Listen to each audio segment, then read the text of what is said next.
I get shocked about what I get annoyed by. I get really annoyed by pizza leaflets. Everyone here in London, you know, you get pizza leaflets through your door. I get 8 a day, sometimes more. You know, I shouldn't bother them. I should pick them up, put them in the bin. But everyone that comes through, I go, ugh. It's like someone standing next to you all day long going, do you want a pizza? Fancy a pizza? Do you want a pizza? Fancy a pizza? No, I don't want a bloody pizza. I wouldn't mind if the photographs made them look tasty. But, you know, it looks like someone's cooked a kid's painting, doesn't it? Another thing that annoys me, tea bags. Oh, God, because they're not bags, are they? You can't put anything in them, you can't take anything out. That's the minimum you expect from a bag, isn't it? If someone said to you, can you hold my bag? And you couldn't put anything in it, you couldn't take anything out. It hasn't got handles, don't have handles, do they? You know? Yeah. You go, it's not a bag, it's a cushion. Should be called tea, sealed yet perforated paper cage. Suppose they can't fit that on the box, can they? I'd meet them halfway. Herbal prison of permeable mesh. I'm a reasonable guy. Another thing drives me mental, right? Those, you know, the self-checkouts at supermarkets. Oh, God. I come away from there. I don't not feel like a man. I don't even feel like a mammal. I feel like an amoeba when I come out of that place. Because nothing swipes, does it? I'm swiping, nothing swipes. OK, I won't have carrots this week. Then I can live without butter. The other day I was begging it to let me have a chicken. You know? No, just have a chicken. Just a chicken. I was rubbing it, banging it, swiping it. I'm going to leave the money here and I'm going, OK? You do your worst. Oh, I hate coming out of that place. You know? I walk up there with 2 bags of shopping. I come away with a can of Coke and an apple. For some weird reason, the apple swiped. It hasn't got a sticker on it. It worries me. I get annoyed by the most... Do you know what really annoys me? Wrong numbers. People dial me up with the wrong number. But I don't get angry. What I do, and you should do this, it's great fun, I don't let on it's a wrong number. It's great fun. So someone rings up, you know, hello. They say, is Mandy there? Mandy? Oh, yeah, just hold on a sec.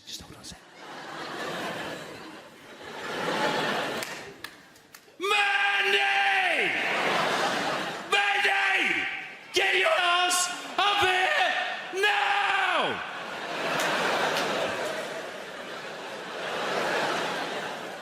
She's just coming, OK? Give me a sec. I don't know who it is. Some wanker! What have I told you? Don't wear your shoes in the house. Oh, put the special slippers on. She's just changing her shoes.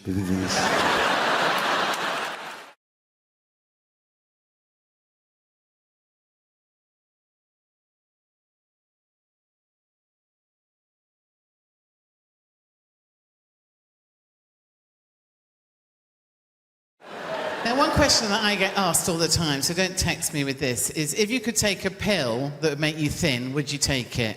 Of course I bleeding well would. I would like to take a pill that made me 6 stone. Then I could eat my way back up to 10. What a bloody brilliant weekend that'd be, wouldn't it?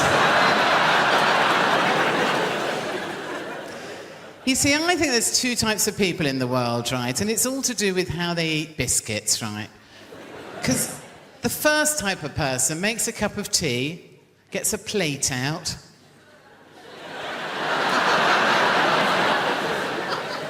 opens the packet of biscuits, takes 1 biscuit out, puts it on the plate, and eats it very daintily off the plate. Folds the packet back up, bit of sellotape over the top to keep it fresh for next month.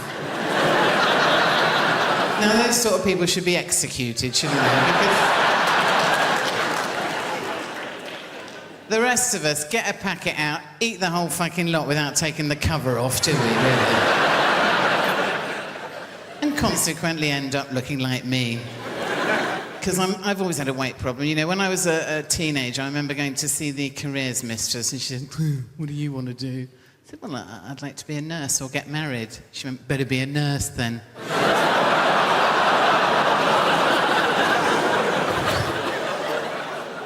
When I was actually a teenager, I wasn't frightened of teenage boys, but I'm terrified of them now. They're a scary bunch, aren't they? And you know, I actually have teenage nephews, and one of them always has a sign on his door saying, "Keep out," like you're going in there without a flamethrower. Lend me my crampons, dear. I'm just popping in to tackle Tissue Mountain.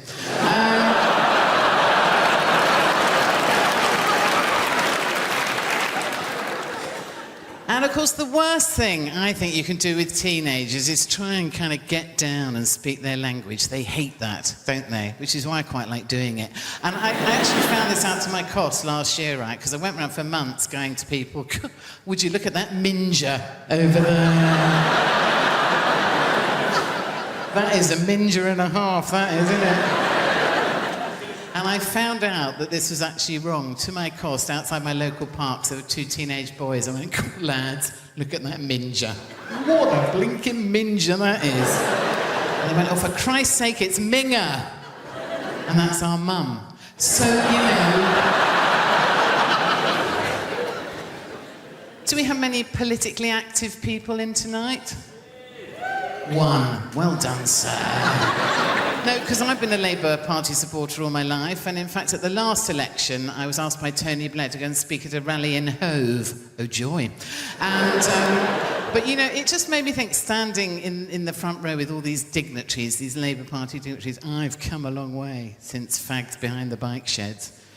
Because I had Blunkett there, I had Cherie Blair there, Tony Blair came along the row, shaking everyone's hand, got to me and said, "Thanks for doing this, Joe. Kiss me." On the lips, tried to get his tongue in. Got up to do my speech, Blunkett had undone my bra. Because they're mad for it. They are. I was shocked, you know, because I was brought up in a little country village. The only thing we had to do at the weekend was bell ringing. Now, I don't know if anyone's tried that, but it's much harder than it looks, which I believe is something John Prescott says to a lot of women that he meets. But,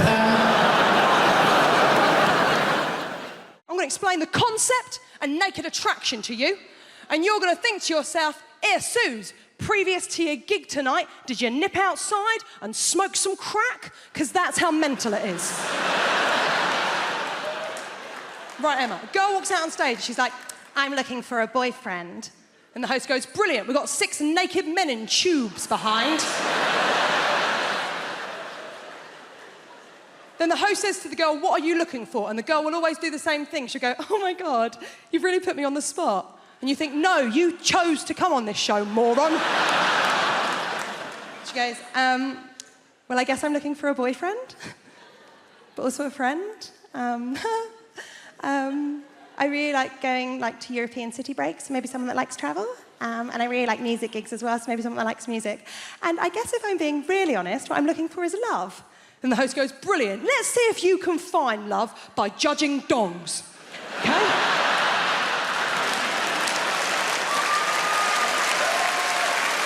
6 naked men in tubes. Okay? Now, Emma, there's a screen in front of all of them. Every round, the screen goes up a little bit more to show a little bit more of the naked body. Every round, one man gets eliminated until the end. She's got a couple of nudie fellas to choose from. Okay? Now, Emma, first round, screen just goes up to the knees. There's always one bloke who's got really rough feet. Really rough. Like he was an extra in The Hobbit. And he just never took the feet off afterwards, right? Now, she clearly looked at them feet and thought, "Well, them trotters ain't coming home with me," right? And you think, well, that's the end for him. Not the end. They don't shoot him. You think it's the end of the show for him, but it's not. It's not the end of the show, because he then has the indignity of the screen going the whole way up, so you see his penis and his face.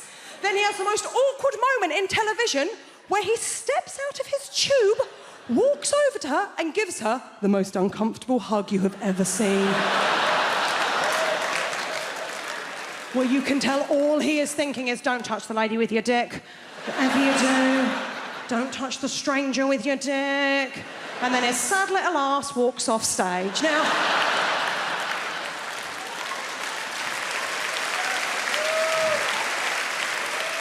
the next round, the screen comes up to the waist. And let's be honest, it is the round we are all watching for. It's cock-a-clock. Now, It's not going to come as a surprise to any of you. There's a lot of people in this evening. I bet it doesn't come as a surprise to one person in this room. I ain't seen many willies. I ain't seen many of them. I ain't seen many willies. I'm not a connoisseur when it comes to willies. I was straight for a month when I was 18. I don't have the wrists, okay? But even to me, even to the untrained eye, there was one that I was like, oh, there's something up with him. There was something just not quite right about it. They're not meant to have a corner, are they?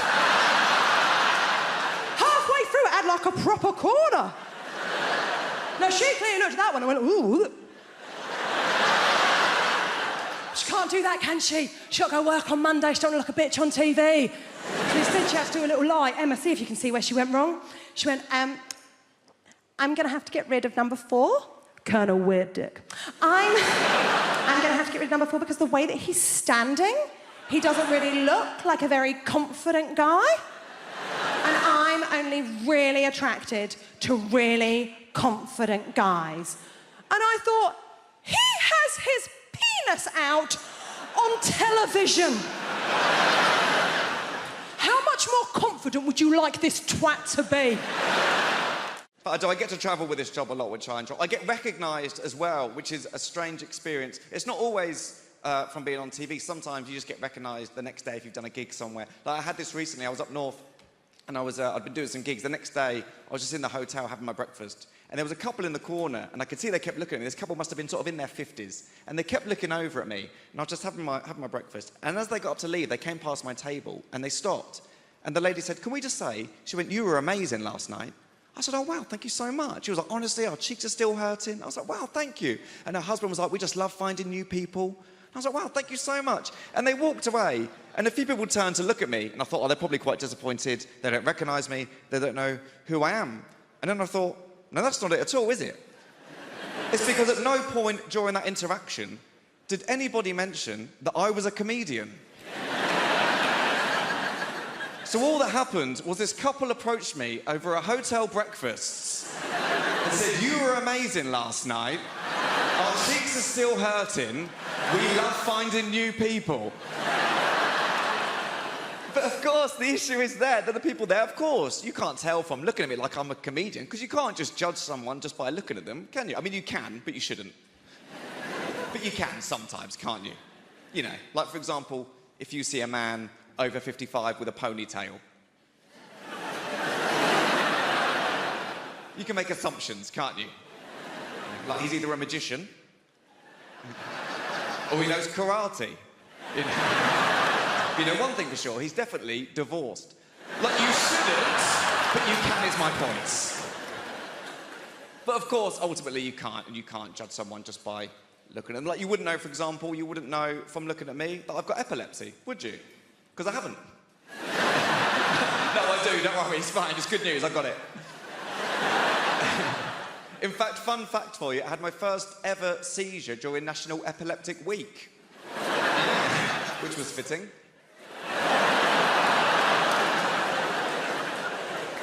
I'll tell you about the first seizure I ever had. Is that okay to do? Is that all right? Thank you. I know sometimes people get a bit funny if people start talking about health conditions. I know some people don't like to talk about their own health conditions. Like I've got a friend called Paul. He's got psoriasis. Doesn't like to talk about it at all. And I'd rather just sweep under the carpet. So people in different minutes. Some big fans of psoriasis stuff down here. There's more if you want it. Just scratching the surface. But no, we'll move on. It's one condition at a time. Yeah. Sorry.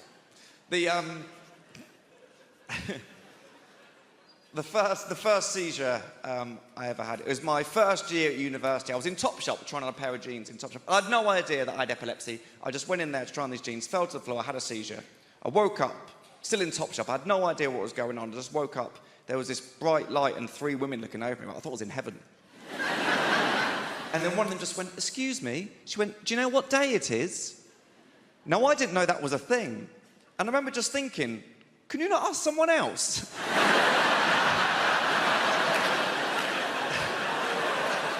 It's like, to me, this woman had just walked into Topshop and just gone, "What day is it?" Oh, that's that guy there on the floor. The one who's bleeding from the mouth and appears to have wet himself in a pair of jeans that he'll be forced to pay for to just unacceptable. I was glad when they went under. And I got mugged once, and I don't know if you've ever been mugged and fought back. I didn't, right? It was so scary. I was in Brighton. This bloke pushed me against the wall, went, "Give us all your money." I ain't got any money. I genuinely called for my mum. How pathetic's that? Mum, as if my mum's going, "Oh, Russell's in trouble." I don't know what that is. Apparently my mum's a meerkat all of a sudden. Right. I went and I told my little brother about getting mugged. Did he care? No. It was sort of what happened, Russ? A little bit of wee come out. He got really angry. What'd you do that for? Like I'd done it on purpose. I'm not a toad. Didn't try and ward him off with my venomous piss. I didn't think you're under attack. Secrete, toad boy. Show him your powers. I've wet my pants. He offered me advice, genuinely. Well, you know you're a weed, Russ. Just use your brain. Next time, bamboozle the mugger. That was his genuine advice. But how'd you bamboozle anybody? Someone, give us all your money. Well, you say that. But what, my friend, is the opposite to opposite? Consider yourself bamboozled. Who's next? You like my credit card details? What colour does a Smurf go when we choke it? You know my name. They call me the bamboozler. Ridiculous. The worst superhero in the world. If I was going to have any superpower, I'd like the ability to make somebody orgasm just by touching them once. Not for sexual purposes. That would be amazing in a fight. Kill him!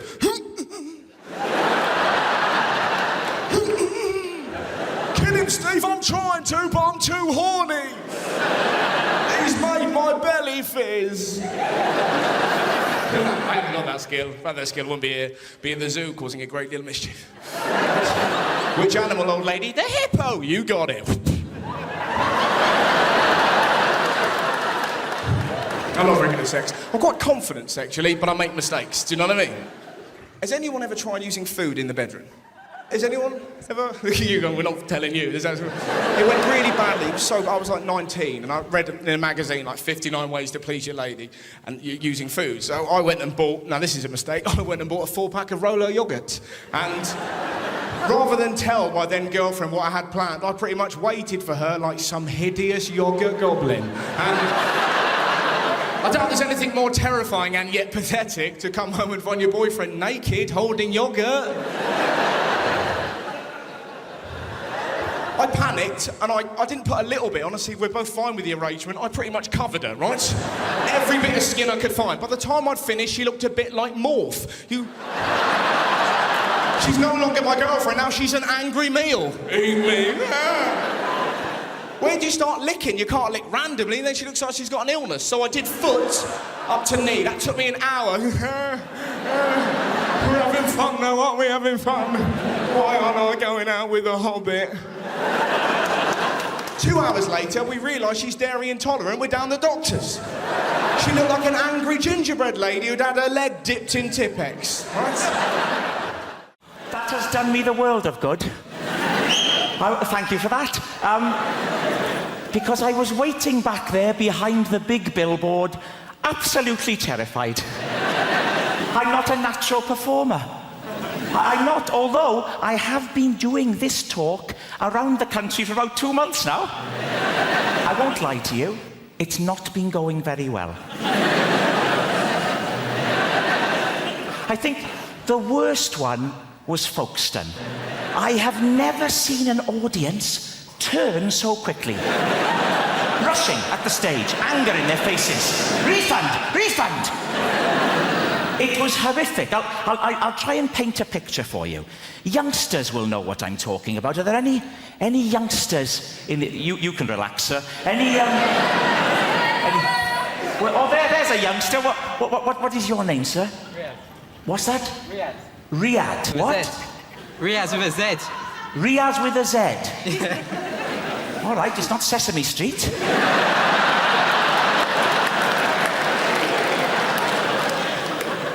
Riaz, how old are you? 18. 18? Shouldn't you be wearing a hooded top?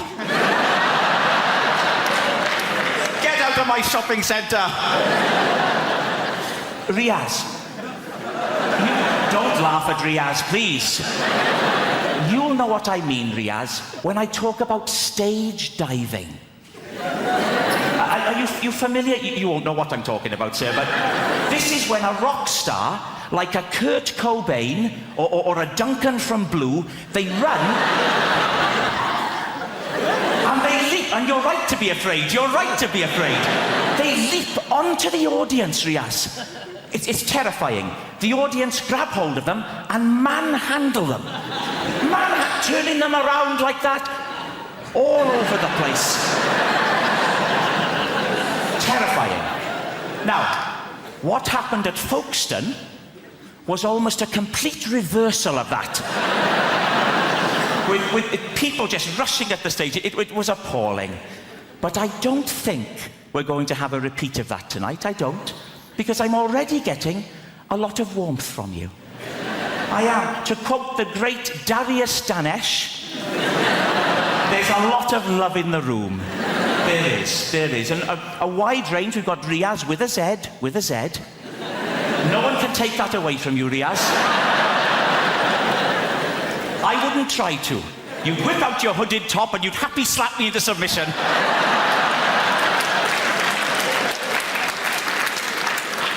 But it's a friendly crowd. We've got a proper... Look, here we go. Right down in the front, there's a chap here wearing a T-shirt with a slogan on it. Unbelievable. A grown man. What is your name, sir? Chris. Chris, with a Z? Riaz, you're one up. You're ahead. I'll bet there aren't many other people in the whole building who have a Z in their name, in all honesty. Unless Zebedee's joined us tonight, which I think is unlikely. So you're a Chris. Yes. Chris. And what's the idea with the T-shirt, Chris? Is it Rag Week?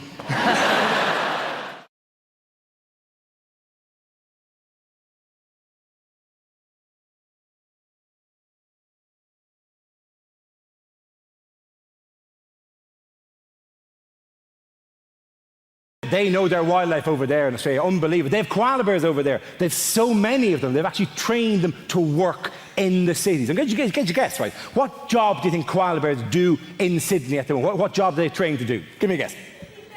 What's that? To be bears. They're kind of... doesn't take much training, Tracy, to be honest. Given it's already a bear, it really... unless you want to be a different kind... You're no koala. You're a grizzly. Get out there. Go on. Get out there, koala. Give me another guess. What do they train them to do? Koala bears. Cuddle. Cuddle is glorious. What a beautiful idea. They train them to work as professional cuddles. That's a fabulous idea. All over Sydney, there'll just be podiums sitting there with a koala on it, and you can walk up and go, I'm a bit down at the moment.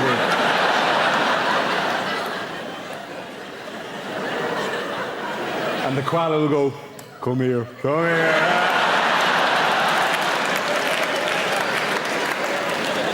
All right, now you shouldn't have now. Thanks very much. Brilliant suggestion. Give me one more suggestion. As phone sex operators. They train the koalas to work as phone sex, not actually just as operators, not actually to do the thing, but to go, I'll put you through now.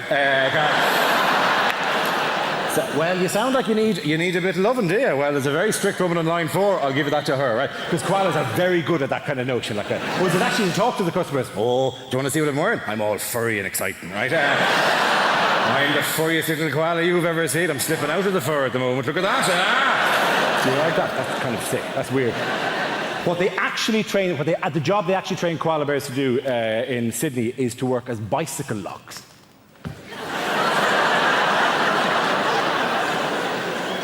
You take the koala, you put him in the frame of the bicycle, his little hands reach around through the spokes of the wheel, and then he just holds on to the bicycle like that.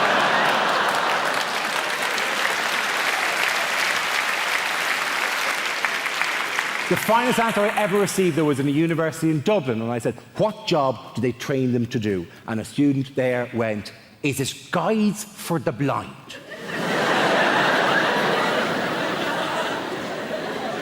And I said, well, surely they'd use dogs for that. And she said, not for walking, for climbing.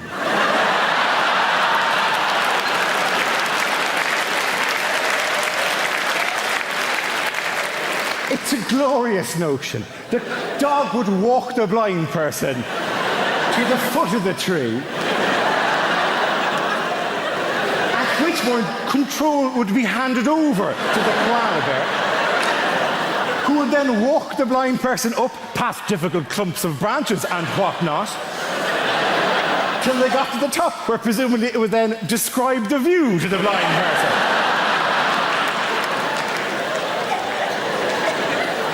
I recently got one of those virtual reality sets into the house, you know, with a mask and the whole... How many of you have done this yet? 1, 2, 7.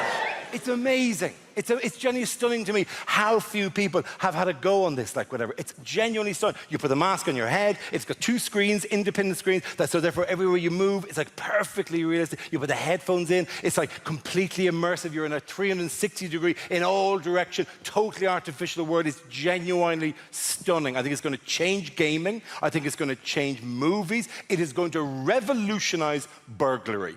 It's just... You break into a house and somebody has that on their face, Jesus, relax, chill out, you've got an hour. They're not going to know you're there. There's no rush, you can choose what you want. I like that, but that'll work well in the hall. It's a different game, right? And the weird thing is, as you saw there, not everyone's having a go at this. This is a genuinely transformative entertainment technology, and not everyone is using VR, right? And one of the quiet reasons that no one's talking about it, the reason that people aren't using VR is because nobody's using it to watch porn.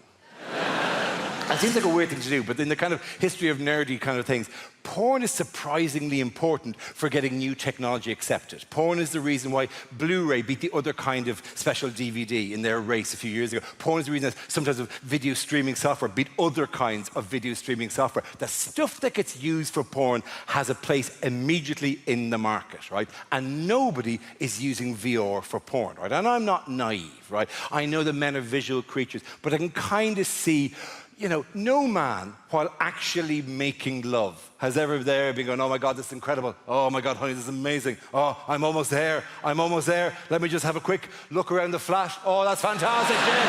Oh, that's amazing. Jesus, huge. Is that Corner Singer original now, or did you have a conversation? But the main reason that people aren't using VR for porn is because you cannot be entirely sure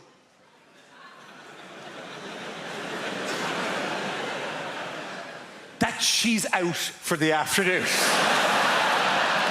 And I mean 100% sure, because the stakes are really high. You do not look good in this situation. You do not need your loved one going, oh, I've left my credit card, I better go back in.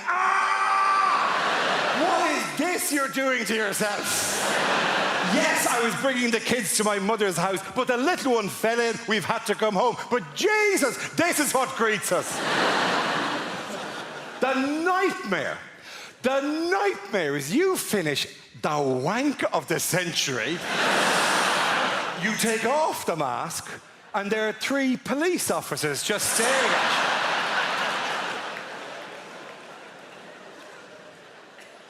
you. Going, do you have no idea what's been happening for the last while? Somebody broke into your house. They were spotted, we were called, there's been a standoff. You've been a hostage for 45 minutes.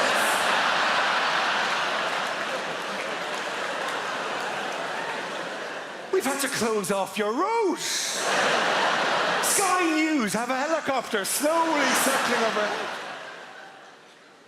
Your wife is outside on a megaphone going, stay strong, John, stay strong. And all the time, we've been watching you on the thermal imaging, just battering away at yourself.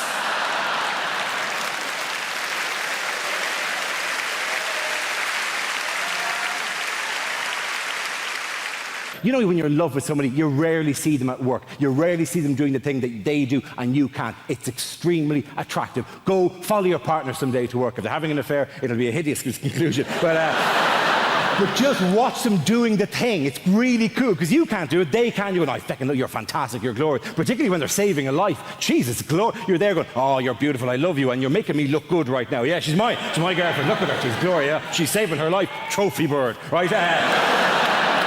I had to be peeled off the doctor the day of the mini stroke. Seriously, she was underneath me going, that's very flattering, but could I deal with the situation first, right? And I was behind her going, no, she'll be unconscious for a while, yes. Apologise, she's actually in the room tonight. Sorry about that. But it is nothing more attractive than seeing the person. I mean, the doctor here, have you a partner there with you? Have you a boyfriend or a husband with you? Yeah, he's a teacher. He's a teacher, so he's not in the medical trade. My teacher friend, isn't it sexy? Have you seen her ever deal with an emergency, have you? Not yet. Not yet, he said loudly. Get her to run over one of these feckers on the way home tonight. Dude, it's extremely attractive, but the one bad thing is you're very clannish people, the doctors. They have a tendency to hang around together in little groups, right? Okay. My teacher friend, do you have to go to loads of social events where it's just you and doctor? Does that happen to you, my friend, does it? I hate it. Yeah, I know, it's a nightmare. I hate it, he said. I am articulating your pain, my friend. He hates it, ladies and gentlemen, because there's times I've been at dinner parties and it's doctor, and I'm the only feckin' muggles in the room, right? And they don't know half as much as you give them credit for. My friend, if you're ever at another dinner party and it's all doctors, feck with their heads. It's remarkably easy to do. If you're ever out with a load of doctors and they're going, well, today I performed a conductectomy. You just go, yeah, but what are hiccups exactly?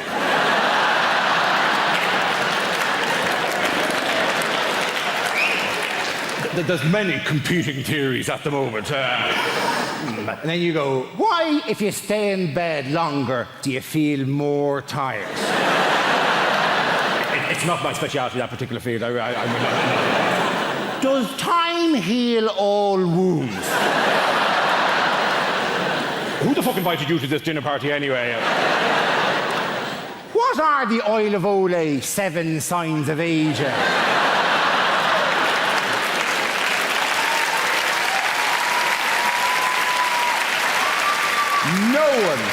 No one actually knows what the Oil of Olay 7 signs of aging are, right? Apparently they start with little lines around the eyes and finish with a woman sitting on a stairs with a bottle of gin going, I gave him the best years of my life! And it takes a feckin' hell of a cream to get rid of that, let me tell you. Doctor, one final question. Doctor at the back there, my surgeon friend, liver and pancreas, answer me this. What are hiccups exactly? Diaphragmatic irritation. A diaphragmatic irritation. Good woman yourself. Very good. Let the punters at home note, she said, diaphragmatic irritation, which is right. I also would have accepted any arrhythmic irritation of the phrenic nerve. Please. I'm not a doctor. I'm just riding one. Okay.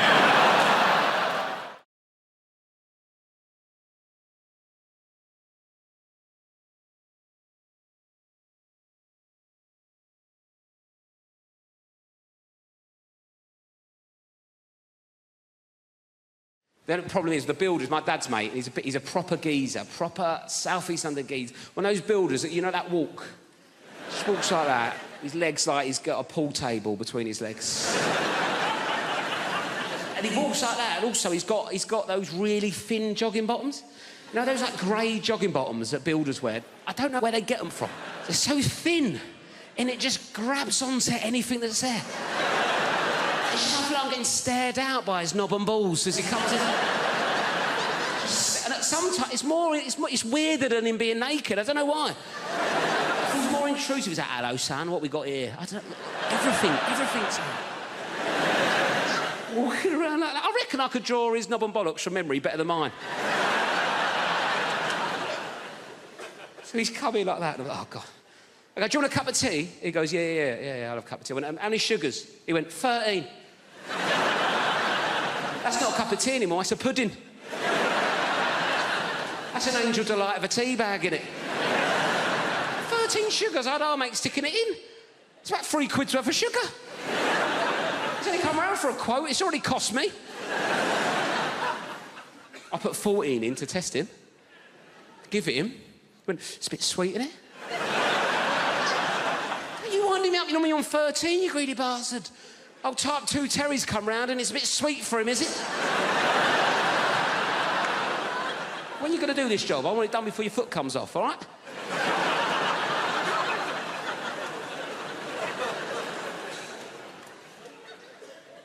Anyway, I had a Kit Kat in the fridge, right? I thought, right, let's get him back on side of Kit Kat, right? He's into sugar. I like introducing people to new things, see if he wants a Kit Kat.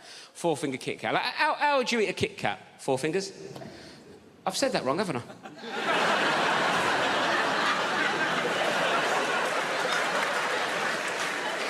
I thought you looked at me funny. Sorry, I said that like it was your name. I meant to say... I don't know what I meant to say. I meant to how would you eat a 4-finger Kit Kat? But I went, how would you eat a Kit Kat? 4 fingers.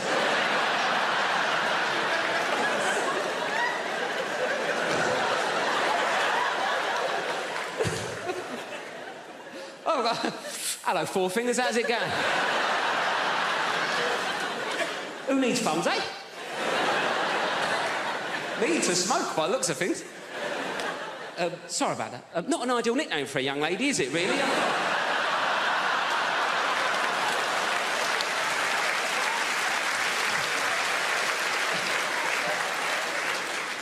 So what would you do? 1 finger at a time? Is that what you'd...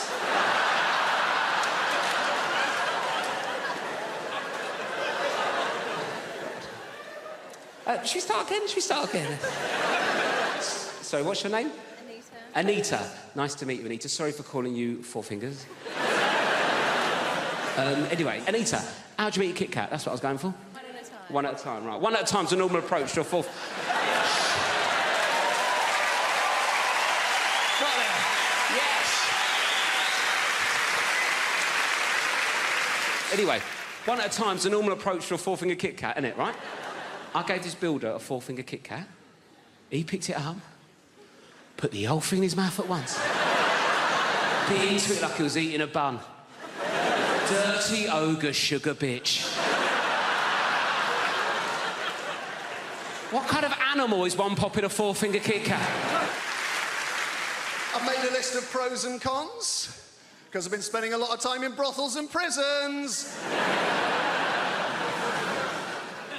Made a list of pros and cons, always good, give you a bit of balance, Con, complete loss of all feelings of hope and possibility. Well, it doesn't sound very good, does it? It doesn't sound much fun, does it? Pro, increased plug socket access. 1-1. I say increased, it's actually total plug socket access. I've got 32 plug sockets in my house, each and every one of them is now under my sole domain. Con, all experiences that formed the basis of my happiness and sense of self-worth are now destroyed by grief. Downer. A bit of a downer, isn't it? Pro, less recycling. I can fit it all in the green box now. It's remarkable when you take into account just how much I'm drinking. Oh, John, you're meant to heat mulled wine. All right, Your Highness, hand me the bottle and leave.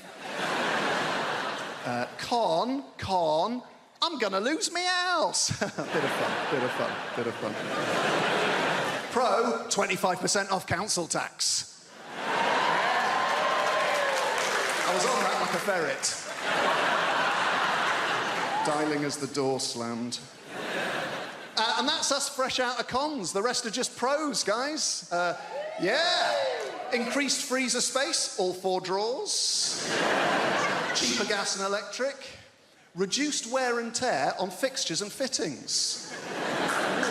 And when I say reduced, I don't mean by half, because I was only ever responsible for about 10% of scuffs and spills.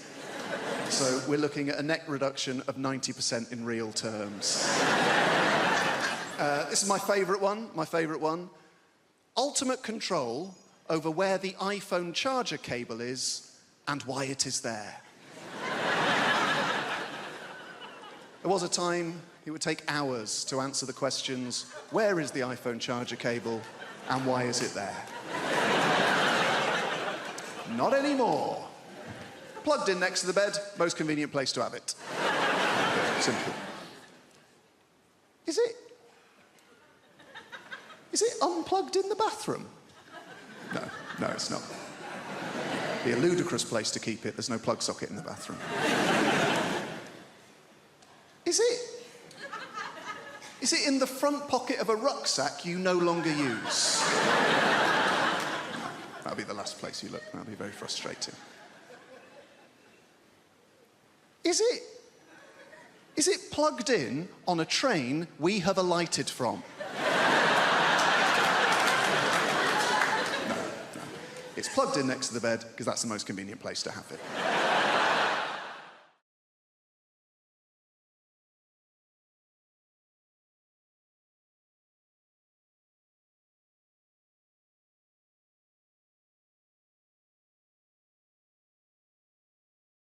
I'm freaking out. So the head hangs there for about 10, 12 minutes. Finally, the midwife says, it's almost here. It's time. If your wife gives one more push, he'll arrive. So my wife went, yeah! Baby went, I put the TV to mute. And I leapt across the front room. And I caught him. And I was the first person to make contact with our son. It was a little boy out, and he was there in my hands, all warm and new. And it's one of the most overwhelming things you will ever do. And I tell you now, I was in pieces. I was in floods of tears. My wife was crying. The midwife was crying. And your mind just becomes a mush. I mean, to this day, I can't explain why I did, what I did, next. It was so emotional. Maybe it's because I'm Welsh, I don't know. But I went...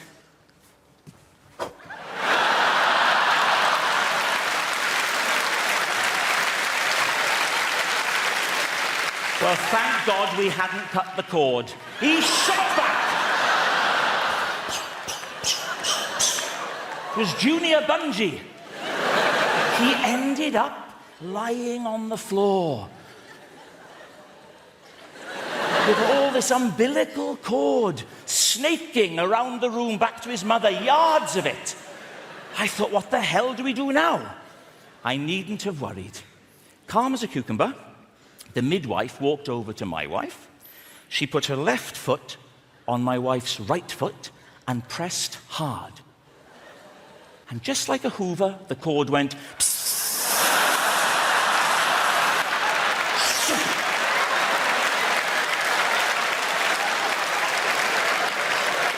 that's why we called him Henry.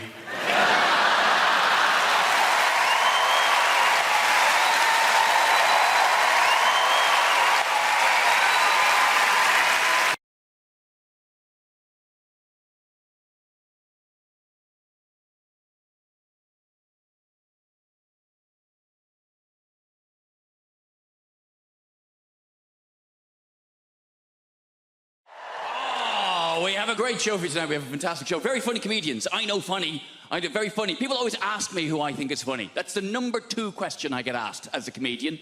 The number 1 question I get asked as a comedian is, have you ever died? As soon as you tell someone you're a comedian, first thing they want to know, oh, you ever died?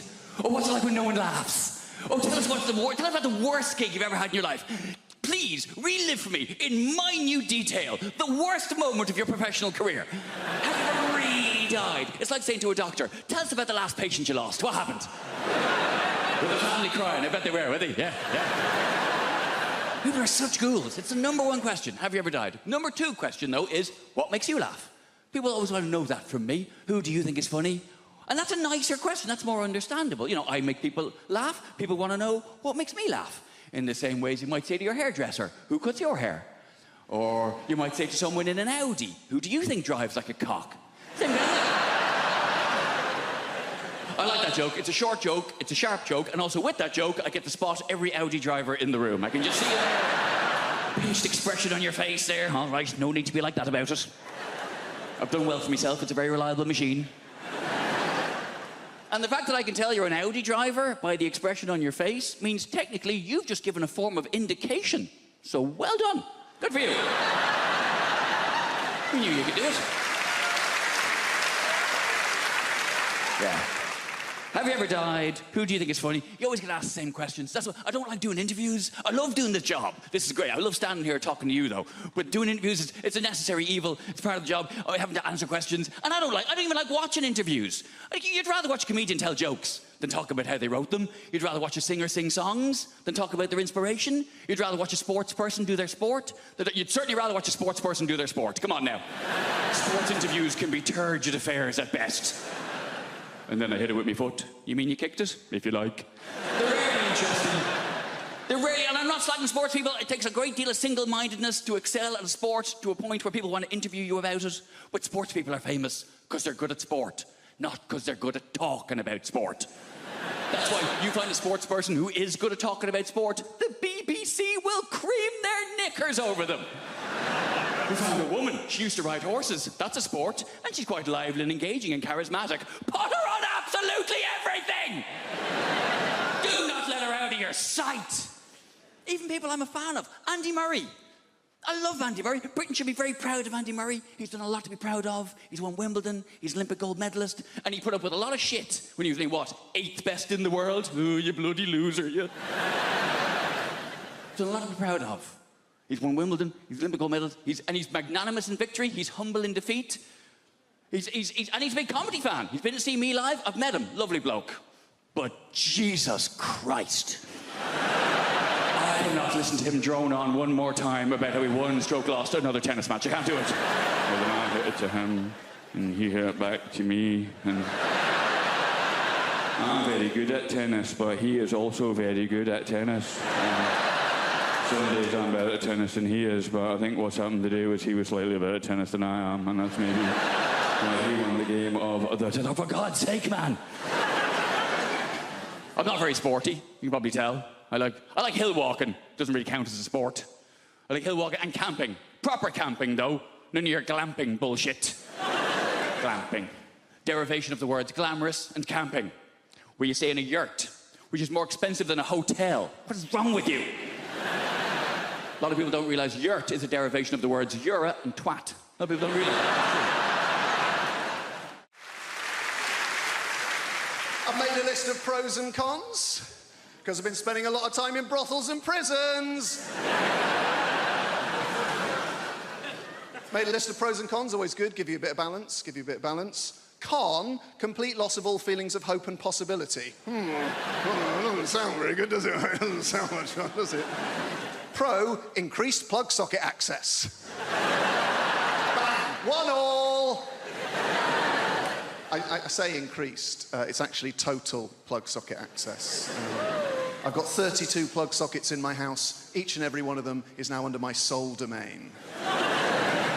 Con, all experiences that formed the basis of my happiness and sense of self-worth are now destroyed by grief. Downer! A bit of a downer, isn't it? Pro, less recycling. I can fit it all in the green box now. It's remarkable when you take into account just how much I'm drinking.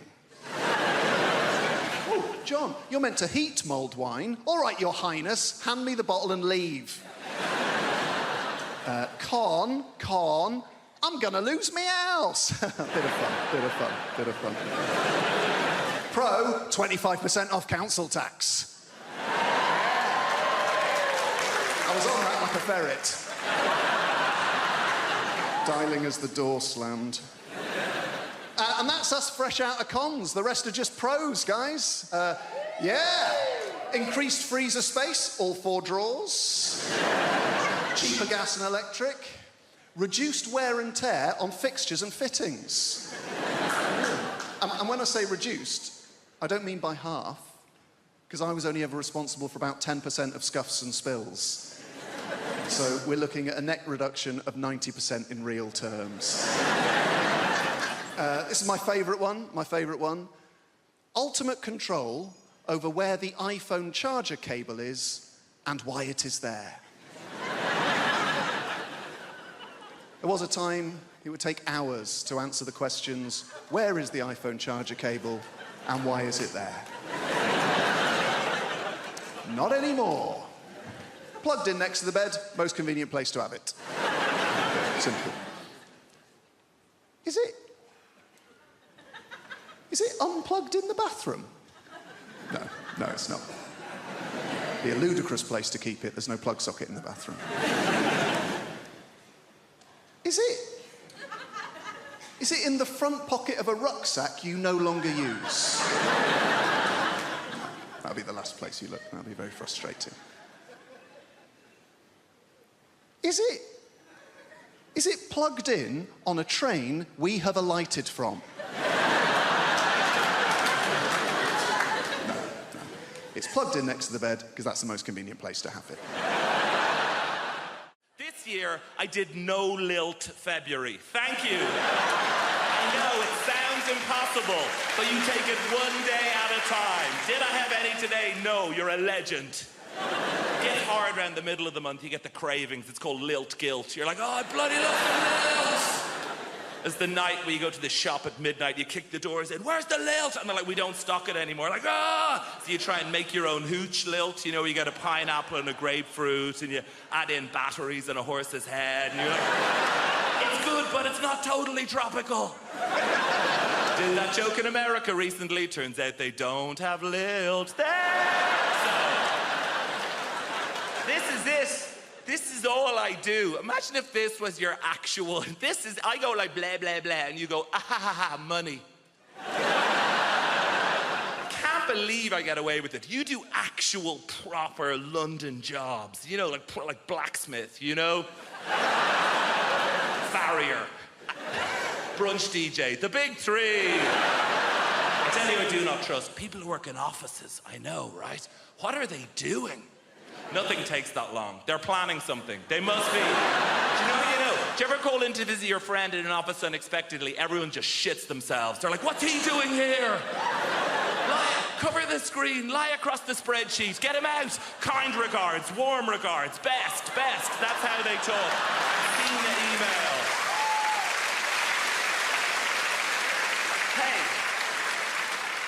I know what it's like in the real world. Look, sometimes I check in your world. Oh, gross, back to showbiz. And...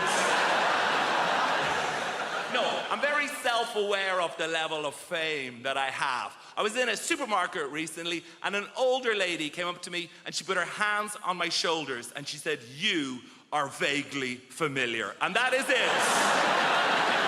In Wrexham, and I was at an ATM machine, and a guy cycled by and he shouted at me, surprised to see you at an ATM machine, and I've been obsessed with it since then. What did he mean? Like, on the one hand, is he surprised I don't have a butler to go to the ATM machine for? No, I think it's the opposite. I think I'm surprised you have any money whatsoever doing keyboard horse shit. Here's my greatest ever showbiz tale. I did a gig in your Milton Keynes recently, thank you, and I was staying in the Milton Keynes Hilton, and she is the least well-known of all the Hilton sisters. And I checked in after the gig at like 12:30. Room 303 is where this took place. Open the door, TV on in the room. Not that uncommon in the chain hotels. I guess it's to welcome you. But get this, on the TV is me playing the shitty keyboard on some show.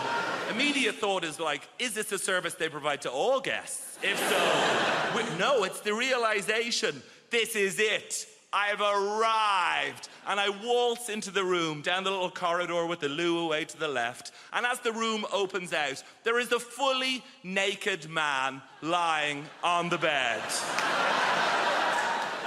They've given me the key to someone else's room. But he is lying there, watching me on the TV, and he looks up. And he sees me. I wish I'd had the wit to think of something smart. What I say is like, oh, shit, sorry, man. I could have said anything and I'd be a legend. I could have been like, oh, you enjoying this? Ah, no boner. And just walked out of it. I've realised that the musician I want to be is the drummer from Coldplay. I want to be the drummer from Coldplay so badly because that dude is rich as shit and no one knows who the fuck he is.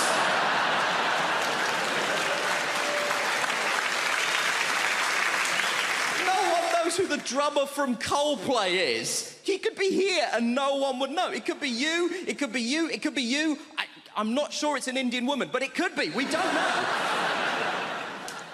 I'm obsessed with the idea that this guy has the best life in the world. And I was telling my friend about this, and she tried to tell me something that she was trying to portray as a bad thing. Apparently, he loves Game of Thrones, so he said to HBO, can I be in Game of Thrones? And they were like, yeah, man, you're the drummer from Coldplay. You can do literally anything you want. We'll restart The Sopranos if that's something that will make you happy, right? Now, he is in Game of Thrones. Confession time, I don't watch Game of Thrones, but even I know the Red Wedding is an important episode of Game of Thrones, right? He is in the Red Wedding. Guess what he is doing in the Red Wedding? He is the drummer in the wedding band. That is the extent to which this guy's anonymity is a borderline superpower. He is in the most famous episode of one of the most popular television shows in the world, doing the thing he is famous for, and no one noticed.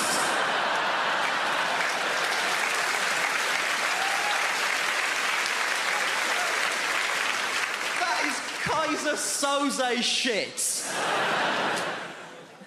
And my friend was telling me that she read a supposedly embarrassing story that one of the actors told. One of the actors said that when they were shooting the Red Wedding, he was making small talk with the extras, and he got round to the drummer from Coldplay and said, "Are you a full-time extra?"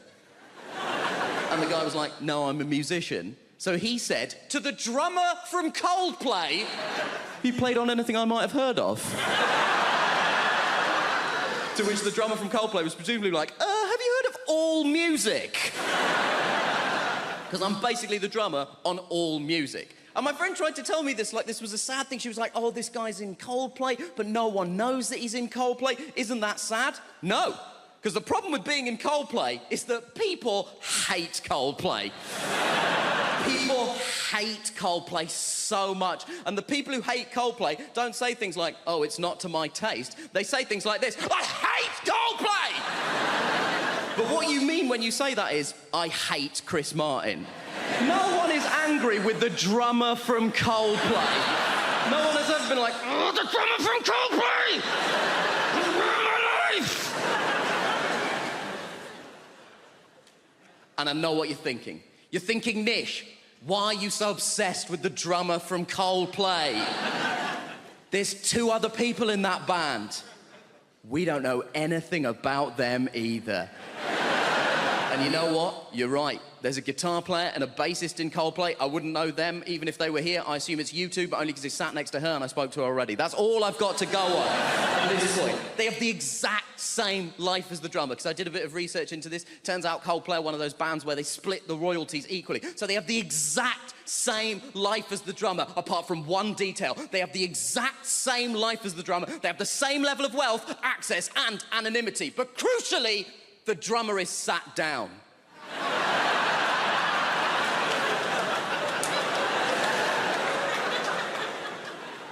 And that is the dream.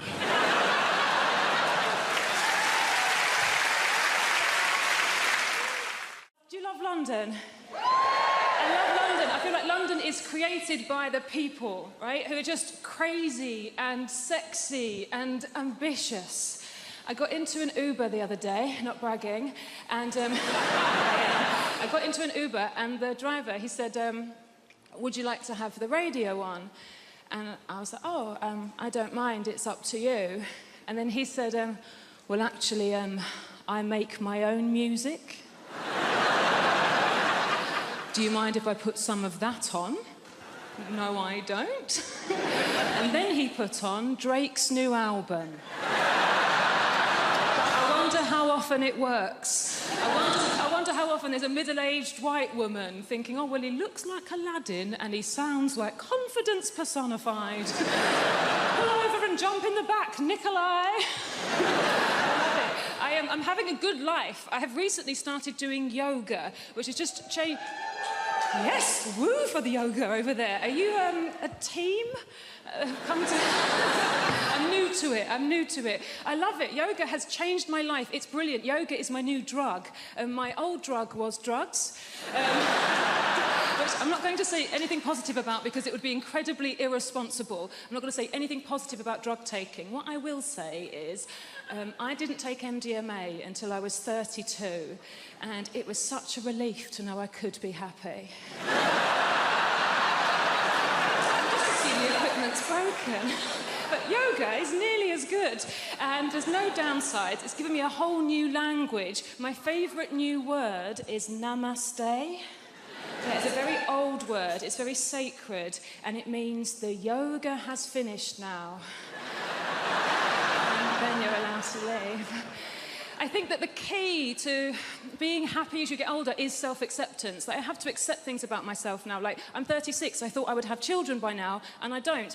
In an ideal world, what I wanted to self-fertilise. I wanted to have children that were exactly my genetics so that I could show them to my parents and go, see, it was my childhood, they're fine. Science can't do that yet. And then I had a crazy day last month where I just thought, I'm just going to buy some sperm. I'm just going to buy some sperm off the internet. I've got a good job. I'm just going to buy some sperm. Guys, sperm is so much more expensive than I thought it was going to be. It is tens of thousands of pounds. We are all wasting a valuable resource. 17-year-old me would have been a millionaire if I'd learned how to catch it and chuck it in the freezer. It's a shock. I do think self-acceptance is the key. Like, there's things about myself I don't like, but I just have to accept now that they're not going to change. This is who I am. Like, so for instance, I don't like art. I think art is rubbish.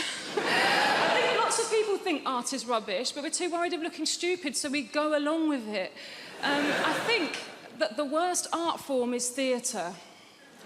Right, okay, I can sense how unpopular this opinion is. Hear me out. I think theatre is diabolical. Look, I do, look, and also, I'm aware, if you are a performer of some kind, if you're an actor, look, please don't be offended. I don't mean being in the play. Obviously, if you're the person in the play that gets to put a wig on and walk up and down and move your arms and project your voice, saying things like, I think you'll find you're contradicting yourself, Alan. Fun. Having to watch it. Dear Christ. I can't concentrate. I can't lose myself in the story. I know that it's not real because I'm surrounded by people eating crisps. And they don't let you look at your phone. So all you're thinking is, well, how long has it been?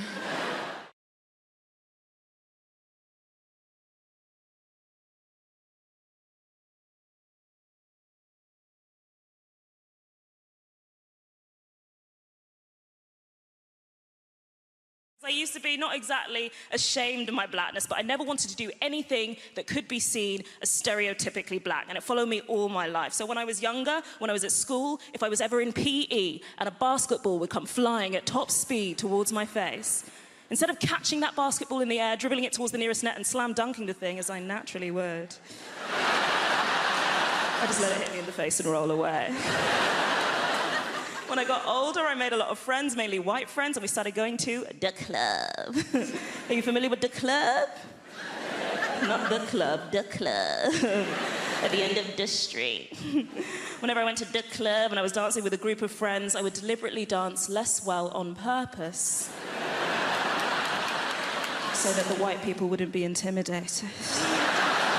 There'd always be one other black person in the corner of the room, arms folded, looking at me like, you're disrespecting yourself. When meanwhile, I'll be in the middle of the dance floor just moving like Miley Cyrus. I tried so hard. I tried so hard to pass as white. I did all the white things. I bought pesto. I said tissue. And I got really dangerously into Jamie T. I am talking about the era of Jamie T, Pete Doherty, Jack Pignati, Jedward. I spent my late teens, arguably the sexiest part of one's teens, just sort of lusting over these gurning predators. Like, imagine more me, you'll be at a house party with an edgy white boy and he'd have the whole edgy boy starter kit. He'd have the skinny jeans, roly fag, unacceptable BO. He'd be talking always about one of his two favourite subjects, which is always either dubstep or himself. And you're sitting on the windowsill and finally you pluck up the courage to just cut him off mid-anecdote, put your hand on his shoulder, look him in the eye and be like, mate, I love you. And then he'd look at you, and you'd look at him, and you'd lean in for a kiss, and then he'd just sort of thumb MDMA into your mouth. And after that was it, you were like, wow! I think he really likes me. Oh my God, white guys, I spent half my life lusting after unsuitable white guys. Have we got any white guys in? Come on guys, cheer louder, we know how much you get paid.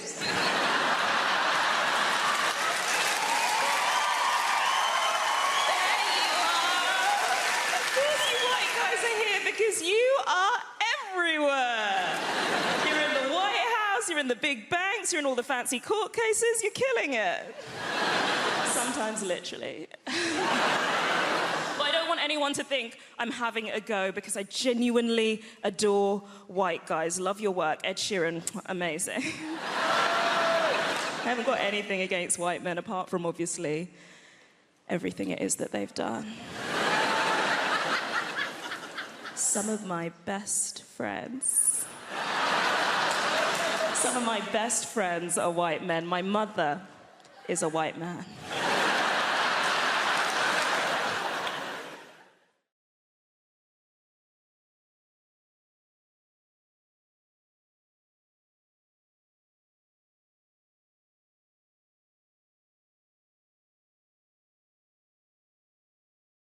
We're very fortunate. We had a wonderful time in our life. I became a dad 18 months ago. Thank you very much. He's actually 9 years old, but I've only just started getting involved. The hard work's done. I'll step in now, I think. No, he's a baby. He's a wonderful boy. It's stressful, very stressful. Not for me, for my little boy. Very stressful being a baby. His socks just fall off all day. Just start the day, you look down, his socks are off again. Imagine if you were going through that as adults. Your mental health would be in the gutter if you were going through that. I'm amazed it isn't more babies' first words when they learn to speak, not mum and dada. What the fuck's going on with these socks? Seriously. Mad being a baby. My little boy, he's 18 months old. He's got 3 xylophones. Why would anybody need 3 xylophones?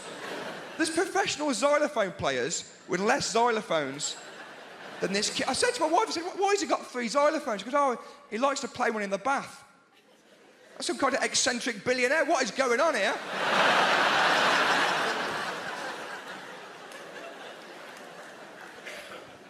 I'm enjoying being a dad. It's changed my whole perspective, to be honest, being a dad. Like, growing up, I used to think that I had an angry dad. Growing up, I always thought I had an angry dad. And now I'm a dad, and I'm like, oh, no. We just pushed a very reasonable man to breaking point. Just a lovely guy.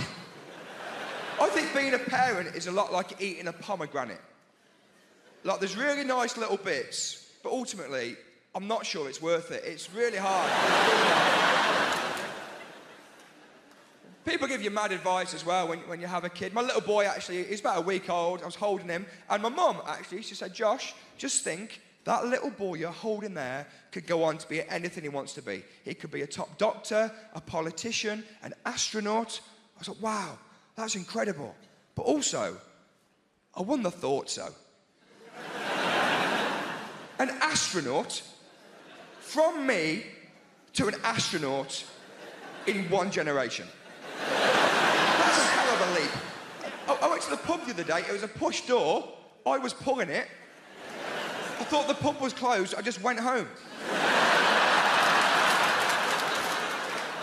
I could see people inside. Well, how have they got in there? What's going on?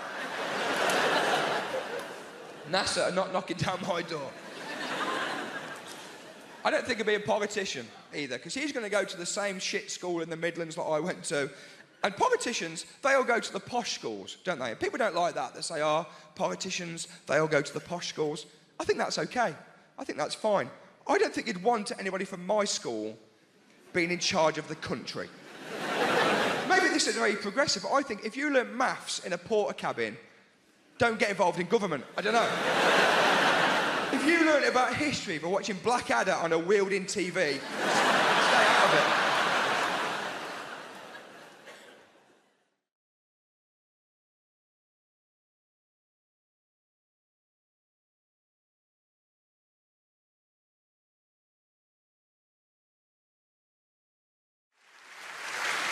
I've made a list of pros and cons, because I've been spending a lot of time in brothels and prisons.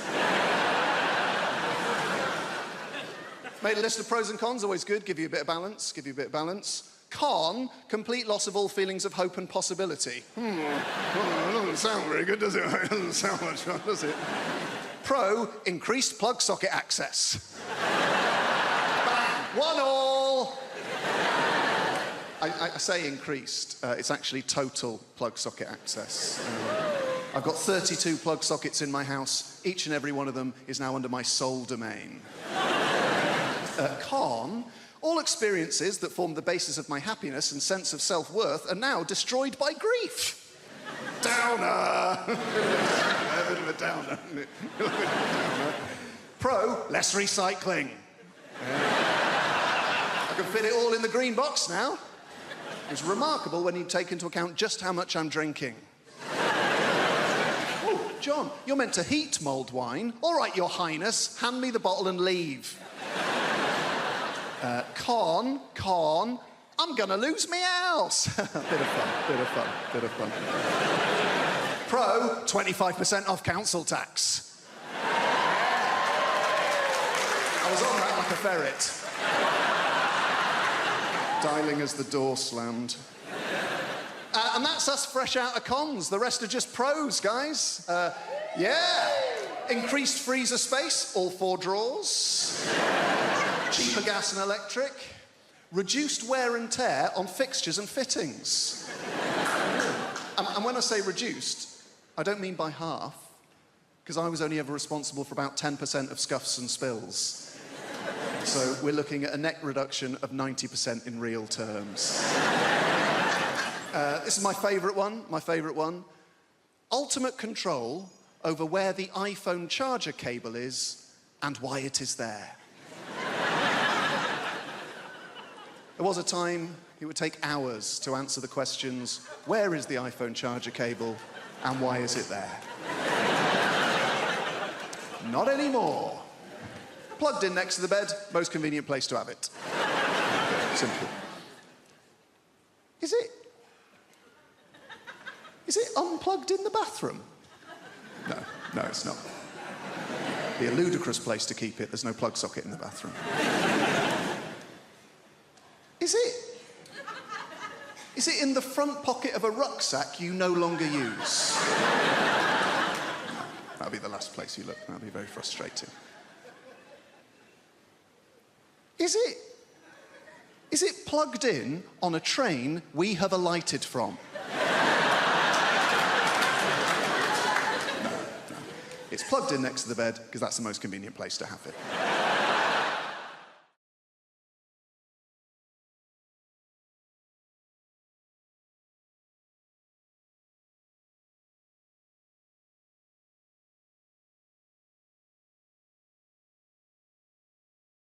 There's other younger people in the room, right? You know what I mean. You have only ever known a time in your life when you're trying not to get pregnant or trying not to get somebody else pregnant.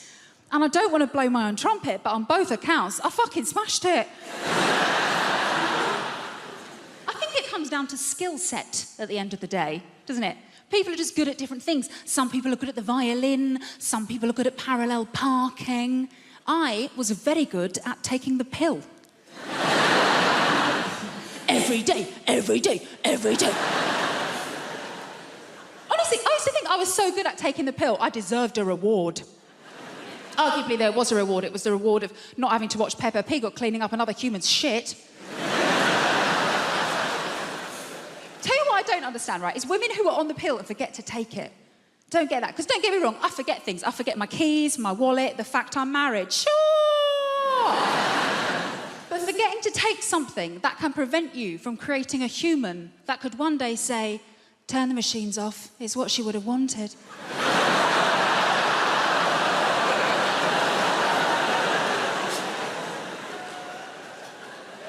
I'm going to remember that one, thank you. Obviously does happen, though. Women forget to take the pill, they get knocked up. Happened to a girl I used to work with, actually, when I used to work in an office, right? And we were chatting about it one day. She was so blasé. We're in the kitchen. She's just standing there rubbing her belly like, well, the thing is, I've just got really bad memory. I was thinking, that's funny, because every day without fail, you remember to steal my milk. Maybe if you'd strapped your packet of microgynon to my semi-skimmed... Stephen in accounts wouldn't be telling everyone how you trapped him. I think the reason I was always very good at remembering to take the pill, because I've been on it for so long. I was on it since I was about 16. And the reason I started taking it was because I was going out with my first boyfriend, Kevin Sutherland. A boom, chicka, wow, wow. He was quite the catch. He had a Peugeot 106 and a tattoo of Bart Simpson, which I thought showed a great joie de vivre. And things were going very well between Kevin and I. We had matching bracelets from Argos, so you can tell how serious we were. And we'd agreed that we were going to do it for the first time, right? So I was like, right, I'll put myself on the pill because my first time is going to be really special. My first time is going to be just like in the movies. So the big day arrived, and Kevin, bless him, he made such an effort for everything to be really perfect. Like, he paid his little brother to leave the room.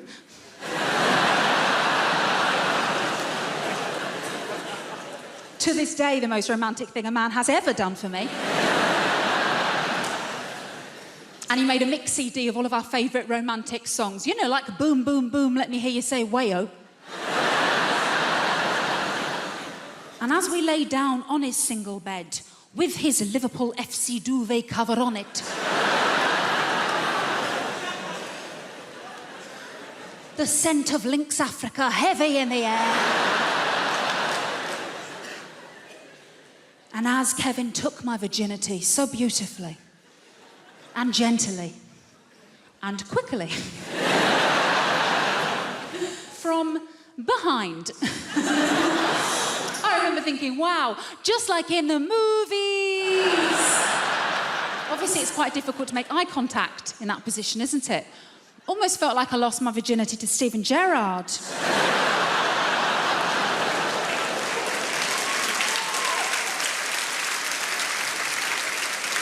I'll never walk alone. I never will.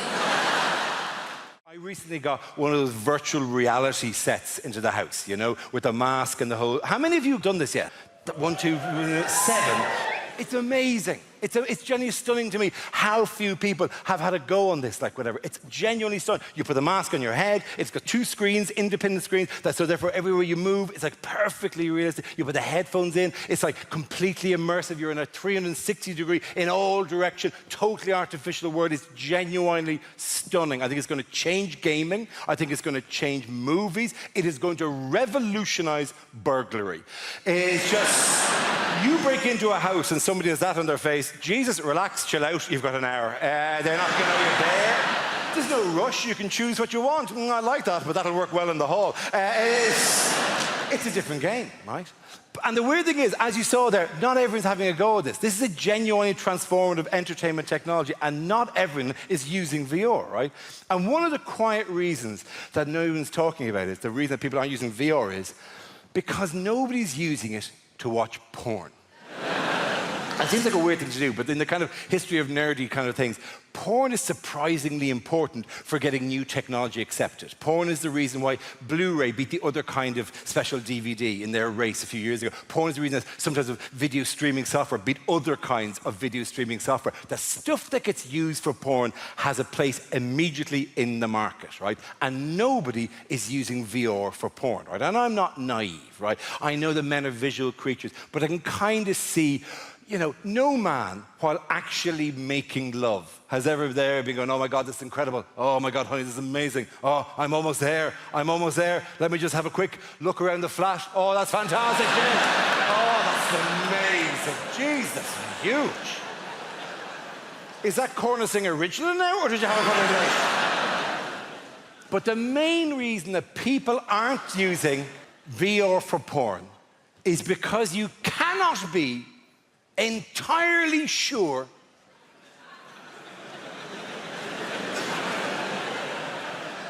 that she's out for the afternoon. And I mean 100% sure, because the stakes are really high. You do not look good in this situation. You do not need your loved one going, oh, I've left my credit card, I better go back in. What is this you're doing to yourself? Yes, I was bringing the kids to my mother's house, but the little one fell in, we've had to come home. But Jesus, this is what greets us. The nightmare is you finish the wank of the century, you take off the mask, and there are 3 police officers just staring at you.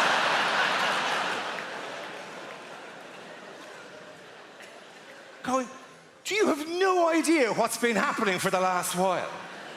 Somebody broke into your house. They were spotted, we were called, there's been a standoff. You've been a hostage for 45 minutes.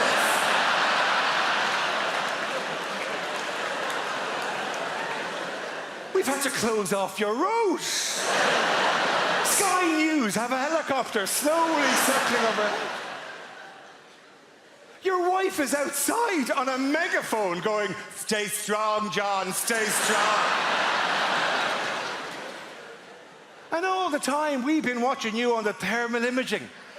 Just battering away at yourself.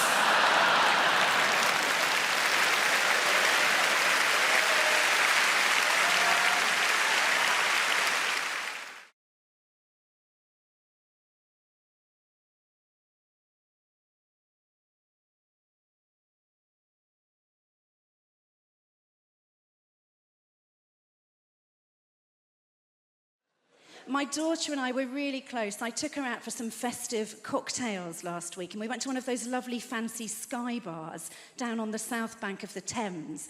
And as we were queuing to get in, they were doing very, very thorough bag checks on the door. My daughter's face just fell, and she said, Mum, they won't suspect you. Can you put my weed in your pocket? Oh, that's a bit's gone wrong here, hasn't it? Can you put my weed in your pocket, please? And where was I going to put my cocaine? But we got in, we had the most wonderful night, and we kept getting free cocktails. There was a very, very good-looking young waiter, wouldn't let us pay for a single thing. At the end of the night, that waiter came over, he bent down, he said to my daughter, he said, if you weren't here, I'd take your mum home with me. I couldn't believe how long it took to get an Uber for my daughter. It was...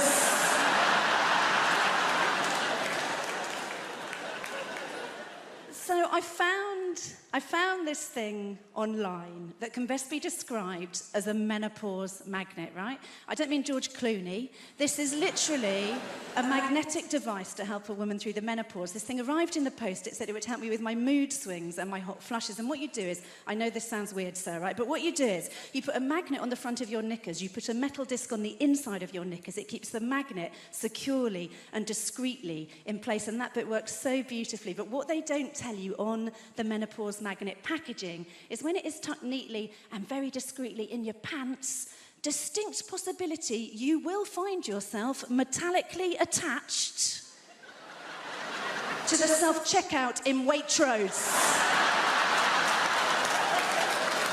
The unexpected item in the bagging area. I just rang it through as a butternut squash and I pissed off. I felt so stupid. The week before, I'd spent a whole 10 minutes attached to my tumble dryer. I mean, it was a very nice 10 minutes if I'm...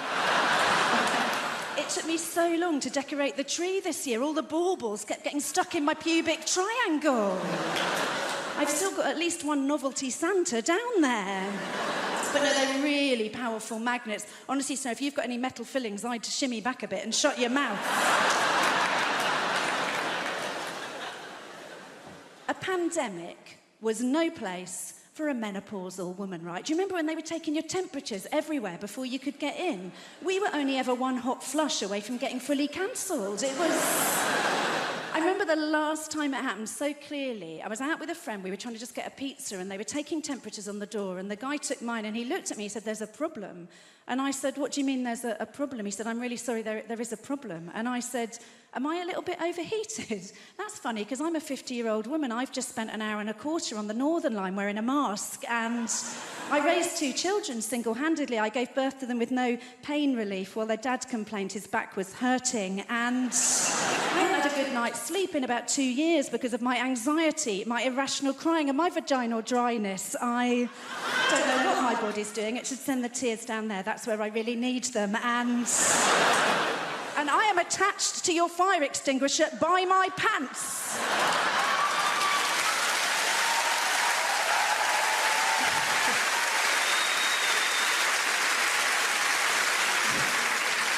Turned out the problem was with the card machine. You had to pay on the app, so...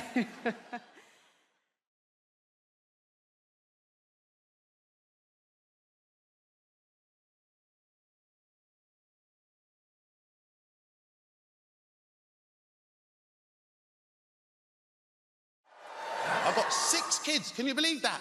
I know. 3 of them born in the same month. I mean it, from the bottom of my heart. And I will explain myself so I don't seem like a man whore to you guys. The 3 of them are all of the same lady. They are different ages, but they're all born in the same month. That baffled me for years. How do you get 3 kids, same lady, different ages, same month? People, I had to take a calendar and work this one out. I did. I had to count 9 months back from their birthday. Turns out it's my frickin' birthday.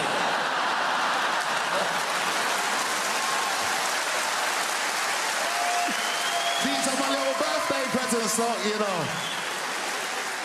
You lot can clap and laugh and everything. When is my birthday now? I don't want no punani. She can keep that shit. That's expensive fanny right there, innit? There's a lot of stuff I liked about parenting, and there's a lot of things I didn't like doing. I didn't like doing shit like, for instance, the school Christmas play. Have you not ever been to a primary school Christmas play? What a load of shit. It is. Come on now, there's no kids in here. What a load of shit. If you've never been, I'll explain. First, they usher you into the assembly hall. And they sit us down, big grown folks, on them little miniature chairs. You ever seen them? Look at the size of me, I can't fit in one.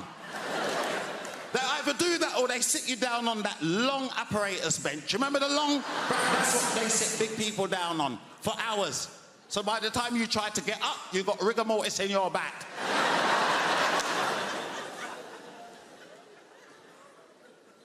Not comfortable. 2, I've noticed of recent, these kids don't seem to rehearse their part they got in the Christmas play. Do you remember when we were younger? Everybody wanted a part in the Christmas play. Whether it was the top part or you could be a tree. It didn't matter. You was gonna play the best tree ever. You'd be in the front room like a dickhead for hours swaying. Asking Mum, how does that look? How does it look, Mum? How does it look? But we practice. And then they start singing.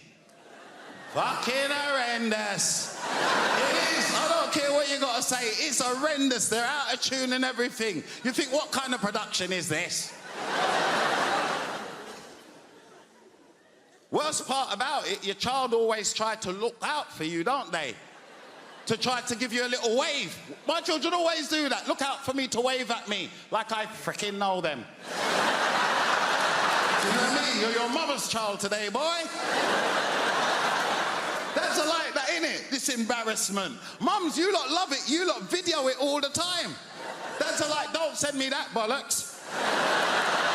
Send it to your mum and your sisters. They are. Didn't enjoy that. Didn't enjoy them cooking at school and bringing that poison on for me tonight. Do you know what I mean? I know, it's poison. Don't eat from these kids. They're looking early inheritance. Don't eat from them. Don't eat from them.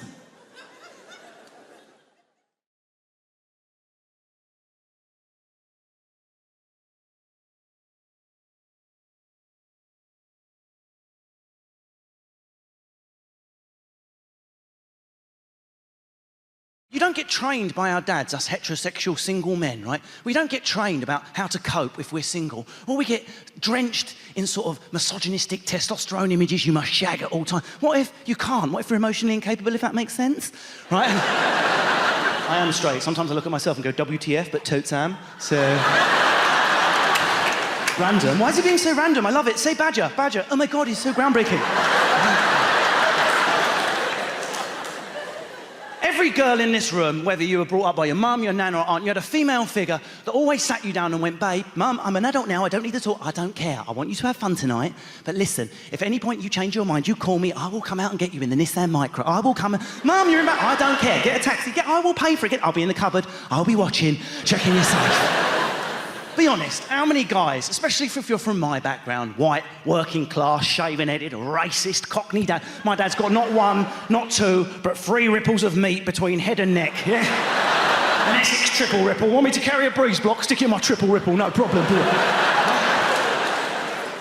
It's unthinkable that if by some miracle I'd pulled a girl when I was 16, my dad had sat me down and gone, now, I do want you to have fun tonight, son, but do not feel any pressure whatsoever to do anything sexual, yeah? Even though your virginity shames me on a daily basis, right? And down the pub, they call me Dave, the dad of the gayer. Don't feel any pressure. That's the only thing which trumps my dad's racism is his virulent homophobia, his fear that his eldest son might be gay. Of course, that's made me more camp. There was just streams of thin men running up to my bedroom the whole time. I was into Dungeons and Dragons till I was 21. I'm going to be a wizard tonight. Downstairs, they're up there bumming. I know they're bumming. I know. Take it out, my son. What does Expelliarmus mean? Right. And of course, you know, the last time I did Apollo, it was a couple of years ago, it goes out, it was on TV in December, and I had to face my dad that Christmas, having brought him to life like this on stage. And I thought he was going to be angry, and I wasn't prepared for the softening of the alpha's face, yeah? Tears glistening his silver back as he waited for me in the kitchen. I had to chuck a poo to show he was dominant. This is what really happened. It was almost touching, Apollo, almost touching, right? You know what these dads are like? They suddenly show emotions once every 8 Christmases. They have too many Stellas and they do the wobble like that. The eyes say, you're my boy, I'll never tell you I love you. Do you know what I mean? Where's this coming from? Right? My dad had never said it. And he's got the 5 Stella wobble, the Christmas hat. He went, come here. And he gets the programme name wrong all the time. I saw you on that live from the Apollo, yeah? Just to wind me up, right? Right? Why'd you make it out? 3-syllable Essex out. Why'd you make it out? Why'd you make out? Right? Why'd you make out? I'm not a loving father. I'm like, where is this coming from? This is quite late in my childhood for this type of closure, and us men, we have to pretend we don't want it, but you do want to hear it. If you're 50 and your dad's 70, you'll cry like a bitch if he uses the L word. Right? Why'd you make out? I'm not a loving father. And I leant in for what I thought was going to be my closure. Do you know what came out of his mouth as his masculinity kicked back in? Why'd you make out? I'm not a loving father. Why, Dad? Yeah, I never bloody hit ya. That was it. That's the total skills it takes to be father of the year. Just don't beat your offspring in the face. That's all. I've not smashed my son's head in. Here comes Scylla with an award. Right? But he backed it up. It got better. Do you know why? do you know why I never hit you? Do you know why? And I leant in. Why, Dad? I could have almost said, Daddy. I'd regressed so much at this point. You know what it's like? You're 8. If you've got a dad like mine, you're 8 when he looks at you. You'll always be 8 until he dies. Why? Do you know why I never hit your boy? Why, Dad? And this is what came out of his mouth. And I was waiting for the love again. It's because if I'd started, I wouldn't have effing stopped. Murder! That's murder!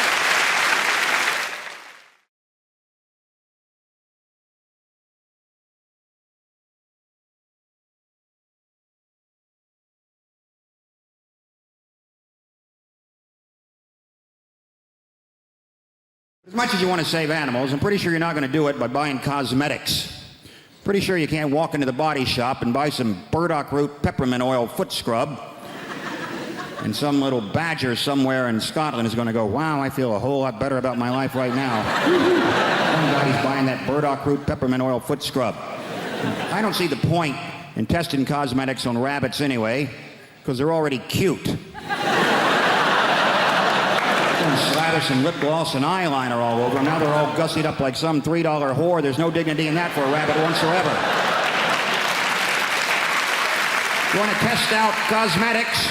Test them out on big game, because they stink. Get up under a hippopotamus there and get some roll-on deodorant under his armpit. See how fresh and self-assured he stays all day, huh? Little lip gloss on a beaver.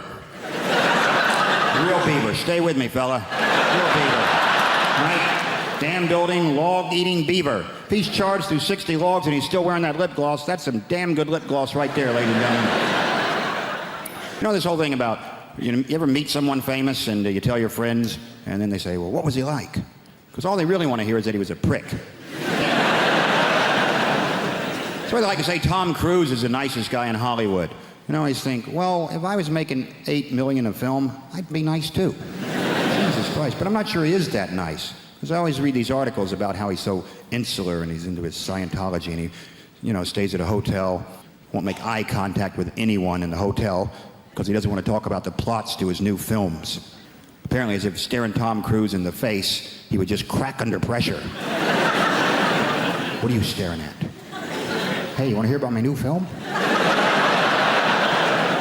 Ever seen a Tom Cruise film like it couldn't figure out the plot in about 18 seconds? Oh, Christ. He's a cocktail maker. He's a pretty good cocktail maker, too. Till he has a crisis of confidence and can't make cocktails anymore. Then he meets a good-looking woman who talks him into being a better cocktail maker. A riveting piece of cinema that was. Then he's a race car driver. Pretty good race car driver, too. Till he has a crisis of confidence. Can't race cars anymore. Then he meets a good-looking woman who talks him into being a better race car driver.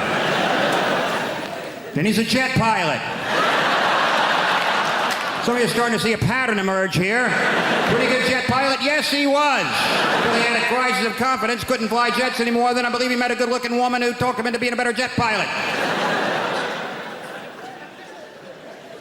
Then he was a sports agent. Then he was the brother of a retarded guy. And he was a pretty good brother of a retarded guy until he had a crisis of confidence and wasn't so sure he was such a good brother of a retarded guy. And then he met a good-looking woman who talked him into being a better brother of a retarded guy. Then he was some kind of, I don't know what he's in now, War of the Worlds. Maybe he fights the world. And you know what? I bet he's a pretty good world fighter. But at some point he'll probably have a crisis of confidence. He's going to meet a good-looking woman who convinces him it's okay to fight the world. Could be a Scrabble player for all I care. He's a pretty good Scrabble player. Until he draws all vowels. Has a crisis of consonants. And he meets a lovely Welsh woman who teaches him a lot of words he's never heard before. I don't know about you guys, but I feel like it's too expensive to be dating right now in this economy, man. All my go-to moves for dating, I can't even afford them no more. I'm pissed off, you know? I used to do the Netflix and chill. That was my go-to move, but that subscription is too much right now. I can't afford it, okay? If I had to downsize, I tell girls, baby, we're gonna have to Wikipedia and chill. That's my new move right now. That's where we read the plot of the movie by candlelight, take it or leave it. Also, bring your phone, we're using your data, by the way. You better be on gift gas. As you go, you gotta go. Those are the rules, you know. There's consequences to that, though. I had a girl break up with me just because I didn't have money, and she got a new boyfriend. He's a nice guy, I know, because I stalk him online sometimes. He's a really nice man. Treats my girl really well, he really does. He buys her expensive handbags and things like that, and that's when I realized I can't compete, man. I can't compete with that. I never even bought this girl a bag for life, not one time. That's cheap. I'll be in Tesco like, baby, you better put that cheese in your pocket. We're not spending that 50p right there. These gold diggers want my plastic bags. They can't have them. That's my bag right there.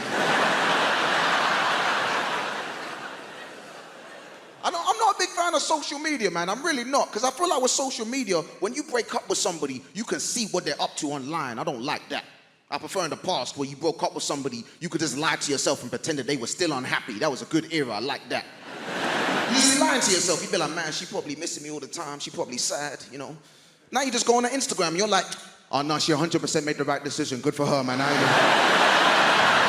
haven't seen her smile like this in years. In fact, she's thriving. She got 3 bags for life in one photo. She leveled up for real, bet. Congratulations to you, baby, you know. You know, when it comes to dating, I feel like the most important thing is finding somebody that you're compatible with, someone you have that connection with. For example, I used to date this girl, me and her got on really well, but there was a problem, and that was she liked dogs, right? Don't get me wrong, I like dogs too, but she liked dogs too much, you know? She liked dogs too much. She used to kiss her dog. That was weird, you know? I don't even know what was weirder. Was it the fact that she would kiss her dog, or the fact that when she did, the dog would make eye contact with me the whole time? That's a weird power play. I said, this dog is an alpha. I don't feel safe in this relationship. This is a toxic masculinity dog right here. I gotta go. I caught that dog listening to Andrew Tate. I said, I'm out of here. I can't do this no more. I've been reading up about that. That's the new thing, toxic masculinity, man. You know, I keep hearing women say men are trash. You know, I don't think anybody's asking the important questions. Are they recyclable? I feel like that's the kind of stuff we gotta ask. Can we make this toxicity carbon neutral? Maybe, I don't know, you know. I like to think I'm a good guy, but even as a good guy, I make small mistakes sometimes, innocent mistakes. You ever been in that situation as a man, a really awkward situation, you're walking home late at night and there's a woman in front of you and it's dark and there's a lot of tension in the air. You can feel the tension, right? Obviously, I can understand why the woman's feeling tense, but I'm feeling tense too, okay? I'm a good guy, I just want that woman to relax, we both go about our day. But apparently, it makes it worse in that situation if you shout out, I'm not gonna hurt you! Like that makes the situation more tense. Sometimes they run faster when you do that. Don't do that, guys. Don't jump out of a bush and do that. Women don't like that, okay? One time I was walking behind this woman late at night. I know it sounds like there's a pattern emerging. I'm not doing this on purpose. I just woke off the night bus at the same time. It's unfortunate, you know. But I'm walking behind this woman. I was like, I don't want to make the same mistake from last time, shout something out, do something dumb. So I thought it'd be a good idea if I did something non-verbal to help put the woman at ease, okay?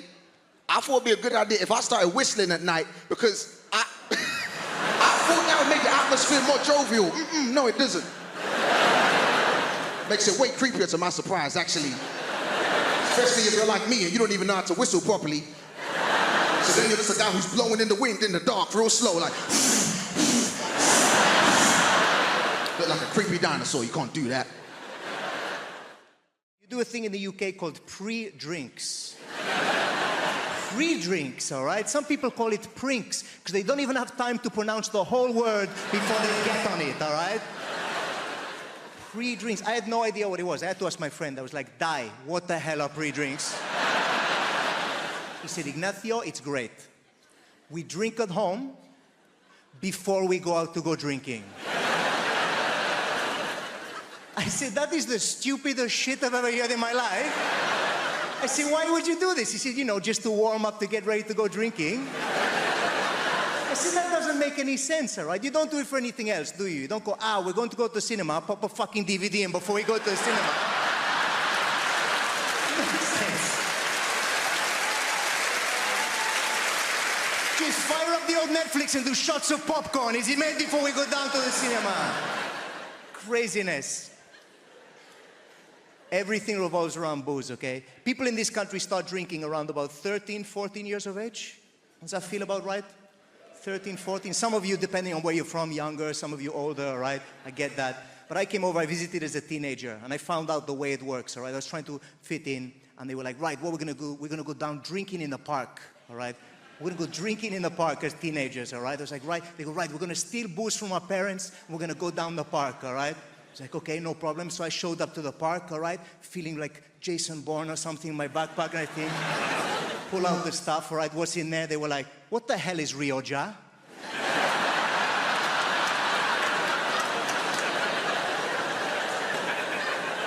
Like, it's Rioja. Does anyone have a corkscrew, actually? Because otherwise we're gonna be for a while.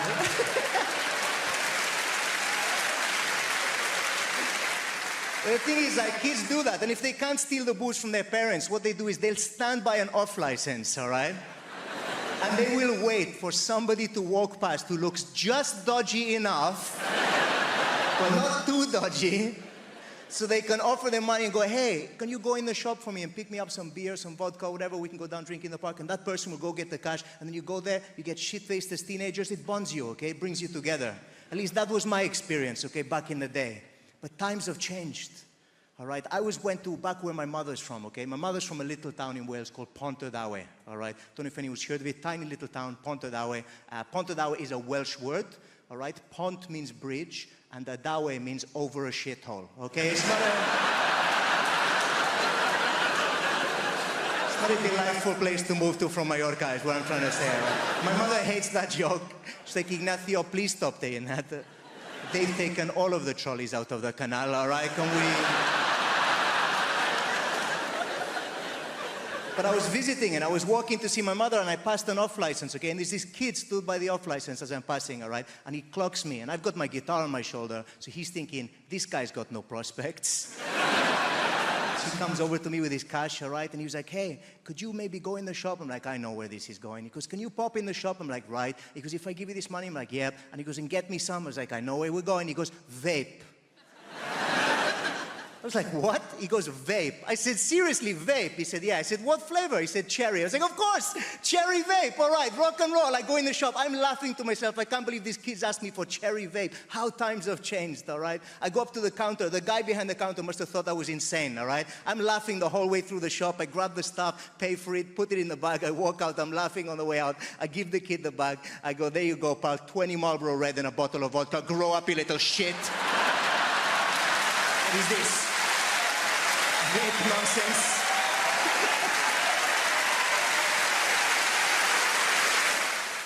All of the parenting stresses me out. All of it. Like right from the beginning, when you're pregnant, you've got to think of a name for your kid. You're like, right, we're going to have to name it. That's tradition. Going to have to give it a name.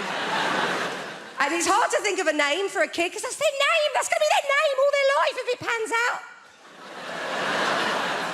And I'm an indecisive person. I struggle to think of passwords for websites, and you get help for that, don't you? Like, oh, no, weak.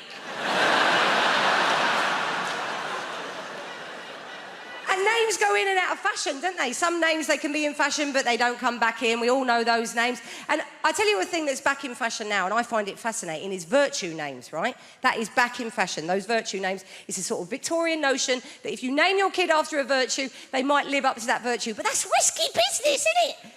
That's hubris. I wouldn't risk it. You could call your son Victor. He could end up a bit of a loser. Ernest, he could become a bullshitter. Grace is an ever-popular name. I wouldn't risk it. You could call your daughter Grace. She could end up a sort of galumphing oaf. Sacking her head on low beams. Falling into crockery at dinner parties. You'd be like, oh, come on, Grace. Do your laces up, babe. Stop farting. Prudent, she'll end up lip deep in debt, won't she? Chastity. Although my son is called Frank. Someone said to me, you've done it, innit? You've called your son Frank. That's a virtue. To be honest, to be above board, to be trustworthy. I was like, oh, shit, never thought of that. He'd end up an estate agent now, isn't he? He's funny, Frank. I think he's funny. I would say that, wouldn't I? Because I'm his mum. He's not funny. My child's funny. Tell a joke. Look at 774 pictures of my child. But I think he's funny, right? I went to pick him up from school the other day. I pick him up every day because they get proper arsey if you don't. They do. They ring you. They're like, where are you? I'm like, TK Maxx, where are you? Oh, all right then, yeah. So, yes, I went to pick him up from school and I was late and I wasn't being very laid back that day. I was running a bit late, a bit stressed. I had my eldest with me. I had my mate's 2 kids that were coming back for tea. I thought we'd just get him and go. He's in reception. I was like, right, we'll just get off, yeah? But the teacher stopped me. She went, can you wait, actually? Can we have a quick chat? In that, you know, voice. So I had to arrange my face into one of those mum pretending to give a shit faces. I said, go on, what's he done? She said, do you want to tell Mummy what you did today, Frank, or shall I tell Mummy? He's got upset now. He's like, you tell Mummy. I'm like, what's he done? What? She said, look, today, Frank stuck a digit up the teaching assistant's bottom.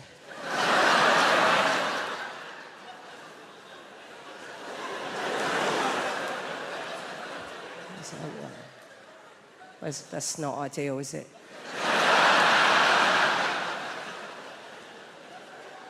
It's very difficult to know what to do with your face. I was going through all the faces in my phone.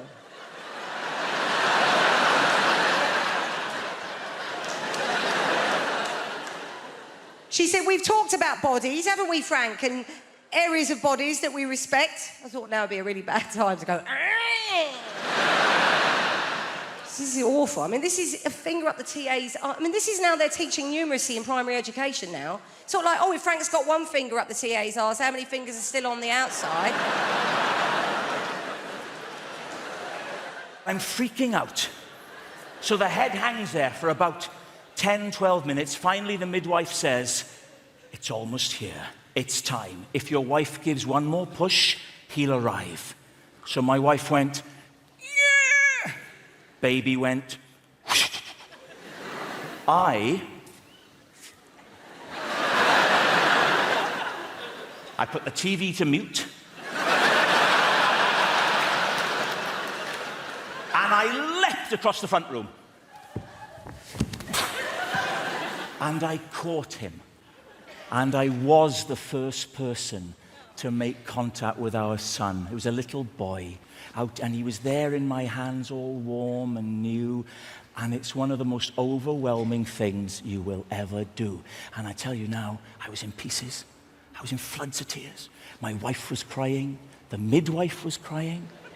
And your mind just becomes a mush. I mean, to this day, I can't explain why I did, what I did, next. It was so emotional. Maybe it's because I'm Welsh, I don't know. But I went...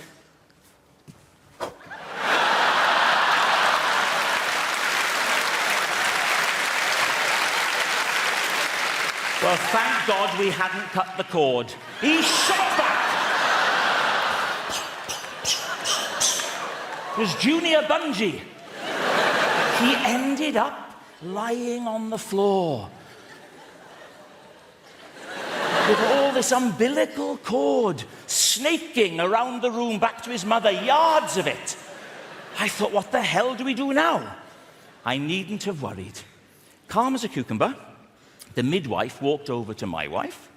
She put her left foot on my wife's right foot and pressed hard. And just like a Hoover, the cord went...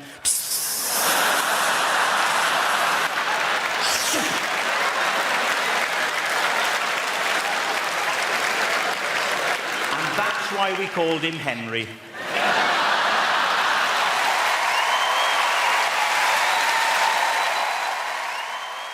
hard to be a woman, you know, like a lot of women right now, we're posting naked or almost naked pictures online to show how confident we are.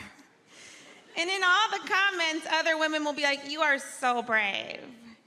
Well, I really just think that means not a model.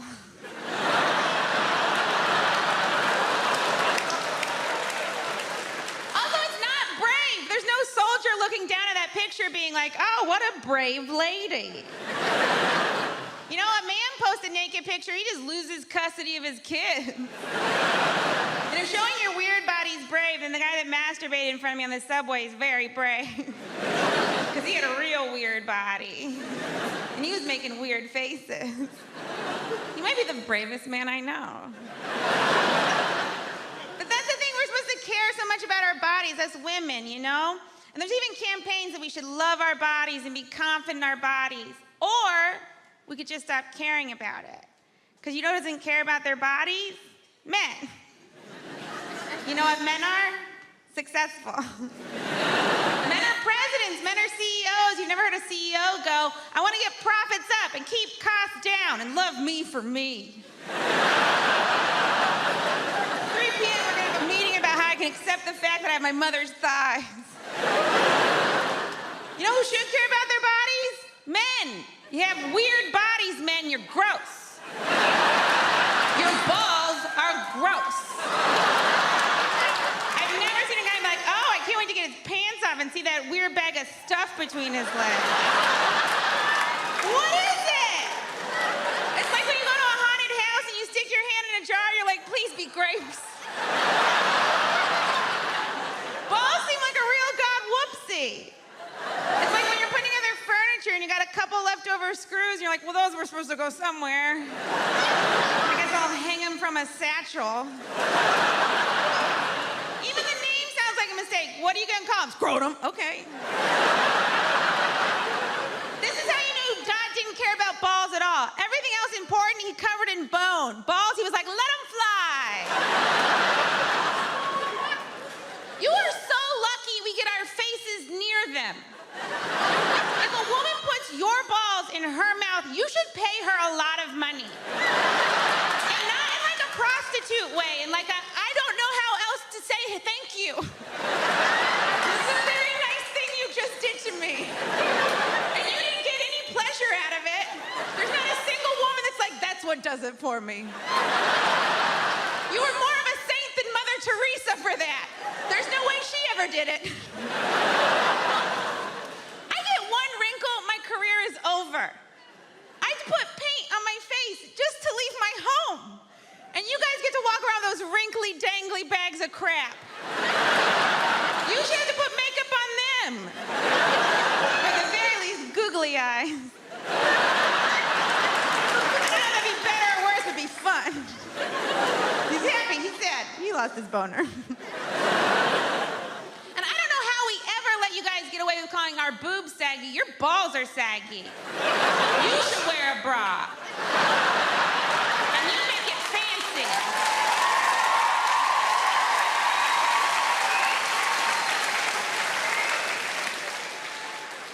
All those women clapping, they meant yours. I grew up in Dudley, in the West Midlands. Yeah, a lot of people grow up there because that's the only thing there is to do. What are you doing? Growing.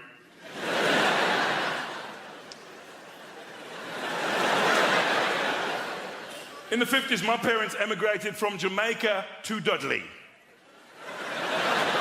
Yeah, Nancy, I'm going to say that again just for you. They emigrated from Jamaica to Dudley. Why? What was my dad thinking? Bloody blue sky all the time. I want hail and sleet and snow. All this joyous reggae music. Where can a man get some Des O'Connor? We need pack your bags, we're going to Dudley. They made me go to church every Sunday. The Pentecostal Church of God in Prophecy. See, that's a black name. White churches are always called things like St. Thomas's. We're all outside going, St. Thomas's what?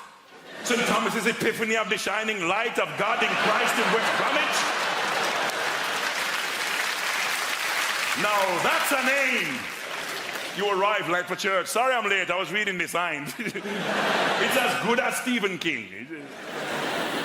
I went to Blue Coat Secondary Modern School in Dudley. A lot of bullying there. I mean, you know, back in the day, it was different as well. You get punched in the face, you keep it to yourself. Nowadays, you go straight to the head teacher. Peter Wilkins has been punching me every day since the start of term. I'm not going to teach him anymore. I got a daughter, 17. She's got a pet name for me. Taxi. Yeah, because the only time I see her is in the car, and even then she gets in the back. I'm like, how was school? She's like, you're not one of those cabbies who's going to talk all the time, are you? Her childhood's different from mine.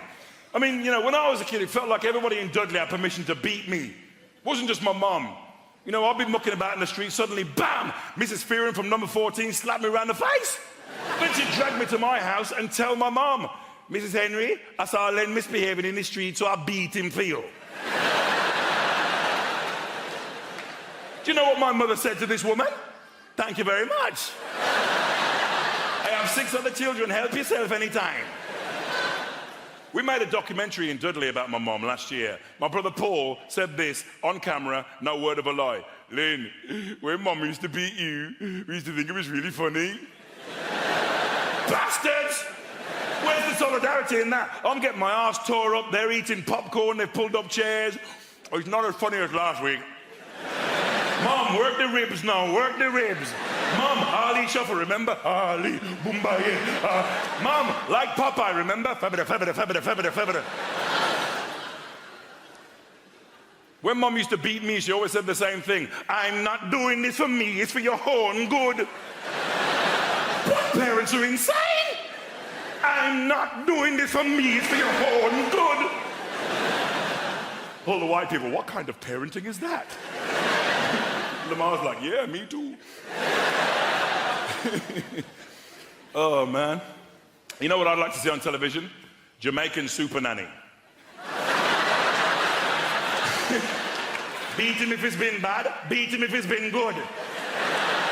Beat him to show how much you love him.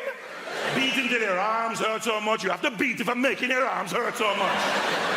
She wouldn't mess about, would she? All right, no. This is what I call the naughty cheer. What's that for? You pick it up and you beat him with it. I'm not doing this for me, it's for your horn rotting good. I grew up loving trains, right? But there's one thing about the trains, other than the fact that I want them to run on time, that I really need them to change, right? And it's this announcement that goes, see it, say it, sorted. Have you heard this? Now, if you notice that I haven't, see it, say it, sorted is an announcement on trains, which basically means if you see something suspicious, call the British Transport Police. But we all know what they really mean by suspicious. If you see a brown bloke with a rucksack, give us a fucking call. Now, I've never liked See It, Say It, Sorted, because for a start, it just raises fear and suspicion constantly. Second, it doesn't get to the heart of the issue, what they really want us to do, which is racial profiling. And third and most importantly, See It, Say It, Sorted doesn't bloody rhyme. Now, this upset me. I said, right, I've got to come up with some alternative options to reflect the reality of the situation and make it a bit more linguistically appealing, right? So I've come up with 2 options to replace See It, Say It, Sorted. By way of cheer, you can tell me which one you prefer, okay? So option number 1 to replace See It, Say It, Sorted. Seen a muso? If so, let us know. Average? Okay. Option number 2. Don't be wacky, reporter.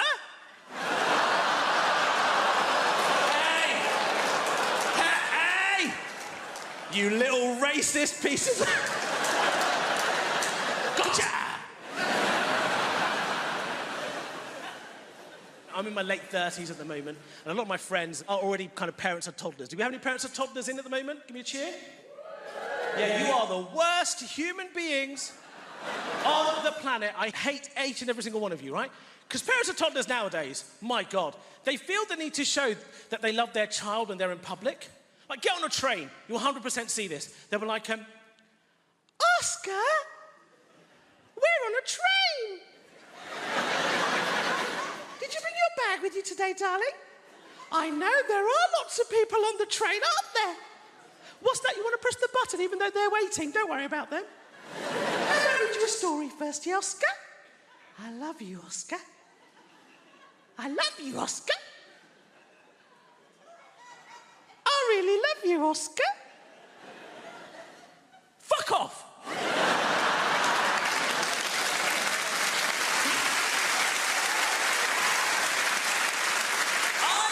I understand and assume that you love your child.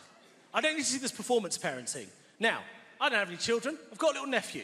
When I get my nephew along, I think to myself, I don't want to miss out on the opportunity to be a complete dick in public. So I get my nephew, I sit him down, I say, "Hello, Ali. We are on a train. Did you bring your rucksack with you today?"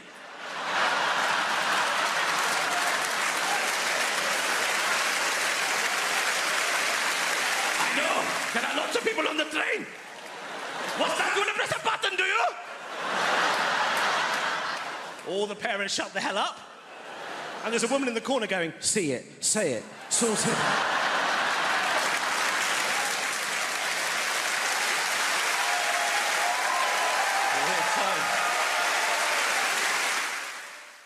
I've got the memory of an elephant. I remember one time I went to the zoo and saw an elephant.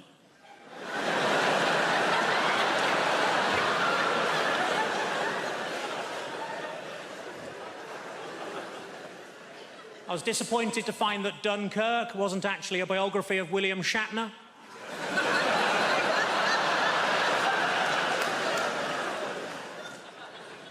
I accidentally kicked my dog early and it bit me on the bollocks. My mate said it's karma. I said, no, if anything, it's even more angry.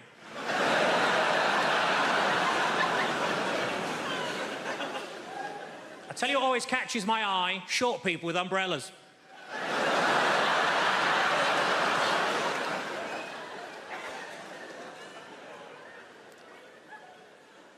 I put on a lot of weight, so I rang up Weight Watchers. I said, it's an emergency, can you send somebody round? And they said, yes, we can, we got loads of them.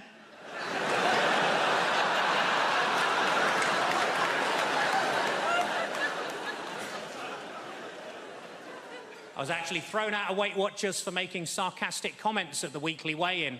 As you can imagine, I accepted the decision with huge grace, because they threw her out as well.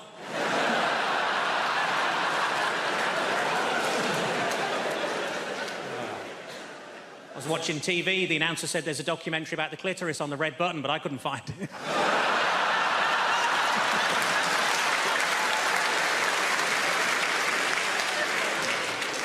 I was in a fancy lingerie shop. I said, are these knickers satin? He said, no, they're new.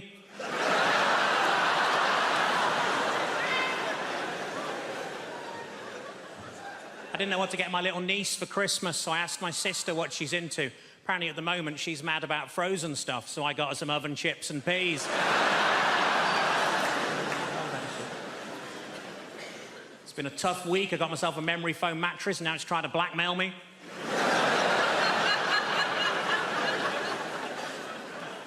As a child, I was made to walk the plank. We couldn't afford a dog.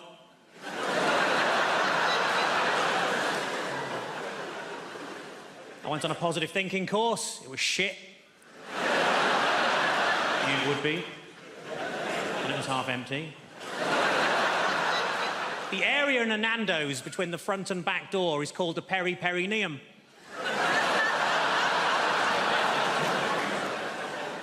What I like most about that joke is that people who know what a perineum is usually haven't heard of Nando's. Ironically, there's only a very small overlap between the two. The doctor told me to lose some weight. I said, how? He said, don't eat anything fatty. I said, what, pies, chips, that sort of thing? He said, no, just don't eat anything fatty.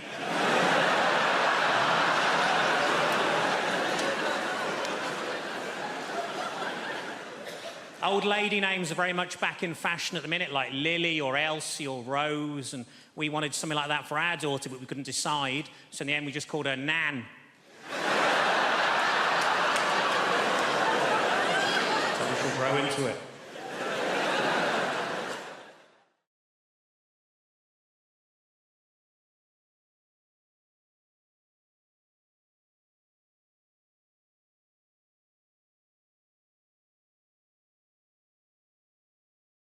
So I'm gay. I don't know if I needed to explain that. And if you've seen me before, I'm still gay. If anything, it's getting worse. And I'm completely gay as well. Like, I've never tried it any other way. I've never tried it with a woman. I'm a thoroughbred. I mean, really, I wouldn't know a vagina if it hit me in the face. I mean, how they do that? Have they got hands? I've never seen one. Though I have been twatted. And I realise I come up here and I talk and sound all posh, don't I? Probably quite intimidatingly so to you. But I'm not actually from a very posh family at all. I'm from a very ordinary family, and I went to a very ordinary comprehensive school, very ordinary. I know, isn't it moving? And I do think at school, like, they try and prepare you for life, don't they? I don't know how well they do it. Like, I remember at primary school, they used to try and prepare us for life by giving us assemblies every day. We'd have assembly every day, where we'd all be sat in the hall, on the floor, in rows, and then the teachers would be sat on the end of the rows on chairs because they were stronger. And then our head teacher, called Mr. Babbage, would come in, and he'd come in, and he'd walk to the front, and he'd say, "Good morning, everybody." And then the whole school would go, "Good morning, Mr. Babbage," because they were all drunk.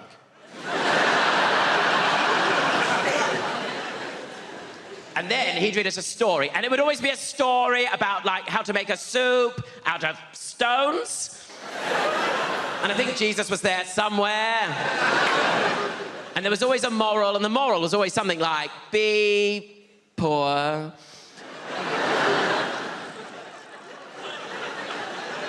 And then after that, he'd sometimes read us a letter from Rapamundi, and Rapamundi was this girl, right, we were always raising money for in India. She would write us these letters about how dreadful her life was. And she did have an awful, dreadful,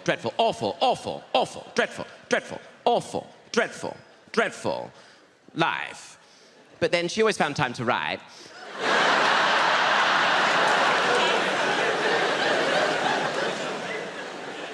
And then, after that, we'd always have a collection of postage stamps for guide dogs. I don't know who these guide dogs are writing to. And then eventually, when you've done enough of that, then you get to go, of course, to secondary school, don't you? Secondary school, and that's where you get to learn really interesting things at secondary school, isn't it? Like, you get to learn about novels in English, and you get to learn about fingering, and... and you get to learn about, like, proper grown-up maths, don't you? Or math, as they say in America, don't they? Math. But we do it more than once.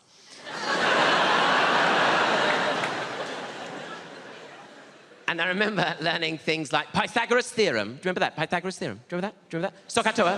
Do you remember that? Sohcahtoa. It's a thing. I'm not just having a stroke. Sohcahtoa means sine equals opposite over hypotenuse. Cosine equals adjacent over hypotenuse. I mean, now, as an adult, looking back, it would have been nice, wouldn't it, if they spent maybe half an hour, or even just like 10 minutes, really, just 10 minutes going, this is a pension scheme. This is how you get on a tax return, and this is how you get over a broken heart, and this is how you tell an estate agent to fuck off.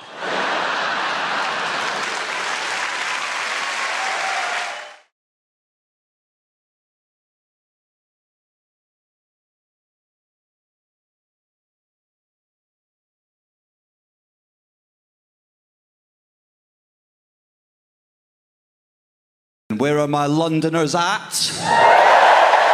I've lived in London 15 years. 15 years I've been in London. What a fantastic place. When I first moved to London, I moved to South London. My friend said to me, be careful, mate. In South London, bruv, yeah? They'll fuck you up, yeah, South London, you know what I mean? Yeah. But I'll move to Richmond, and they were lovely. If anything, I mugged them. Do you know what I mean? But it's nice to have a nice mix of people in. We've got some older people. See some young guys, there's some young people in. We've got some Gen Zs. Welcome. They can't cheer too loud because of their anxiety.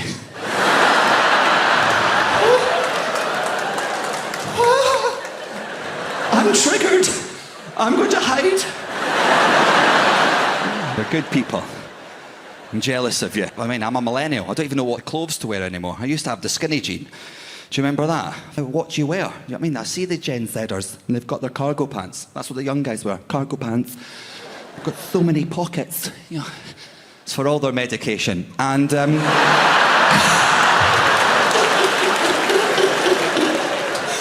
As a millennial, I'm like, phone, wallet, keys. They're like anxiety, ADHD, house keys, can't afford them, antidepressants.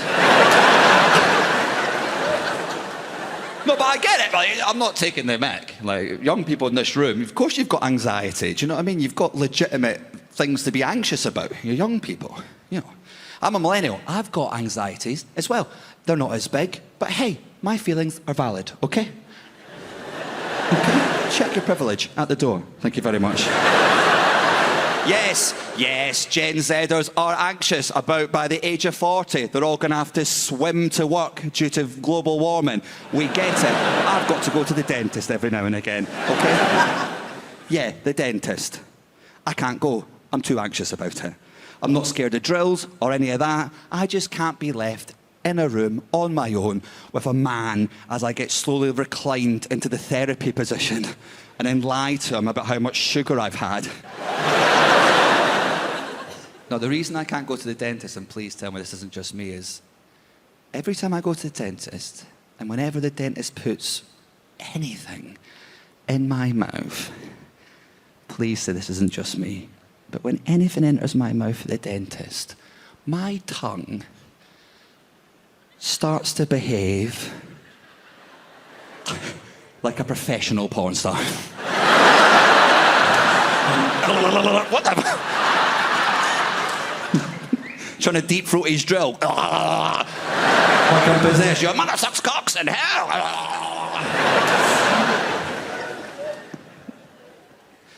And I salivate too much as well, so that's a genuine thing. The last time I went to the dentist, I needed 4 fillings. During the second filling, I was salivating so much, the dentist had to send for a second woman with another suction hose. I got double suckies that day. 2 suction hoses and a drill in my mouth at the same time. My tongue was like, woo, gangbang.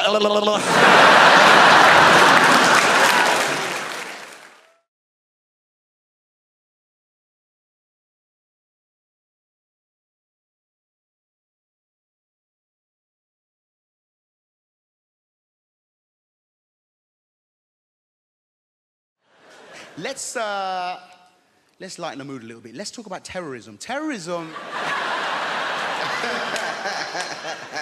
Listen, one of my main issues with terrorism is simple, all right? It's got people that have known me my entire life doubting my credibility, all right? It's mad thing. And I want to let you know, all right? You guys are a little bit worried at the moment. I'll make it explicit for you. I am not a member of ISIS, all right? I'm not, okay? I have nothing to do with those people. I don't follow their ideology. That's because I've got 6 months left on my Al-Qaeda membership. I'm a lot... Where did they go? My gosh. I'm going to get some water, all right? Flipping it. It was a bad choice wearing this heavy-ass jacket, you know what I mean? And you know what, actually? Ooh, it's squirting all over the place. I tell you what is the biggest threat to Muslims on the face of the planet today, all right? Dehydration. We cannot carry around clear liquids in a bottle anywhere, all right?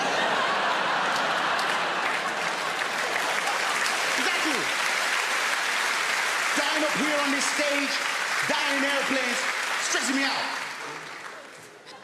But the thing about, listen, hey, can I pop this here? Bruv, can you have that? Thank you, my G. One of the worst things about terrorism is how it's got people doubting my credibility. People I've known my whole life, all right? I want to give you an example. I've got a neighbor, okay? She's called Maud. She's known me for 27 years. And because of the media narrative, the way that the media portrays Muslims, minorities, Black Lives Matter, the world is very divisive. Who in this room just wants to live and get along? Make some noise. Exactly, we all want to, all right? But the media has got people doubting me, all right? So I've had my neighbor 27 years. We've got it's a nice, simple thing. It's a neighborly thing to do, all right? A regular Friday wheelie bin ritual. We grab the wheelie bin, drag it down to the end of the driveway, have a quick natter, go back in. It's what neighbors do, innit? It's what neighbors do, all right? This particular Friday, Maud is like clockwork, but she was late. And I'm thinking, rah, is Maud okay? I hope she's all right. Usually she's like, the bin was stinking of shit, but I thought, you know what, I'm gonna stay here. I'm gonna be a good neighbor and have this conversation. Boom. 3 minutes later, boom! She kicks open the door, she's stressed, she's flustered. I said, Maud, is everything okay? She says, now good. Everything is far from all right.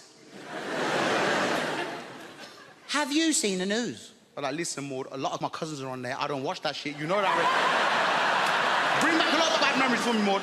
She says, Guz, it's the ISIS. I-Z-I. She's from Birmingham, that's how she spells it. It's the ISIS.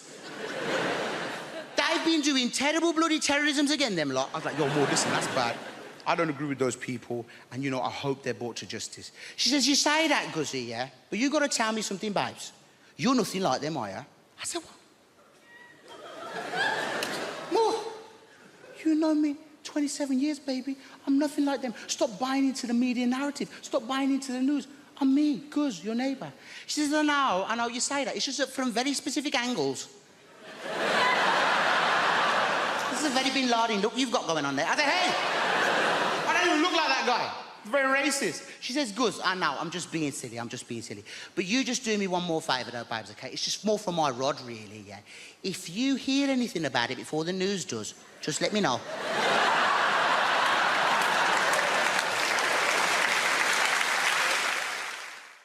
The problem is the builders, my dad's mate, he's a proper geezer, proper South East London geezer. One of those builders, you know that walk? Just walks like that. His legs like he's got a pool table between his legs. And he walks like that, and also he's got those really thin jogging bottoms. You know, those like grey jogging bottoms that builders wear? I don't know where they get them from. They're so thin, and it just grabs onto anything that's there. It's just, I feel like I'm getting stared out by his knob and balls as he comes in. And sometimes it's weirder than him being naked. I don't know why. It feels more intrusive. He's like, hello, son, what we got here? I don't know. Everything's walking around like that. I reckon I could draw his knob and bollocks from memory better than mine. So he's coming like that, and I'm like, oh, God. I go, do you want a cup of tea? He goes, yeah, I'll have a cup of tea. I went, how many sugars? He went, 13.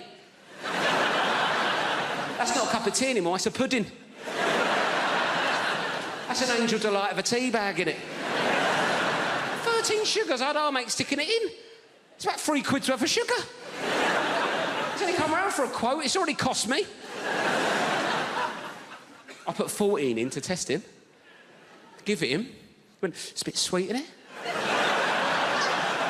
You winding me up, you know me on 13, you greedy bastard. Old type 2 Terry's come round and it's a bit sweet for him, is it? When are you going to do this job? I want it done before your foot comes off, all right?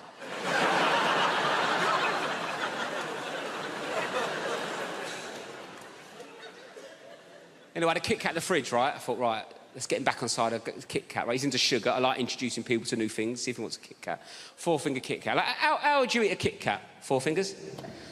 I've said that wrong, haven't I?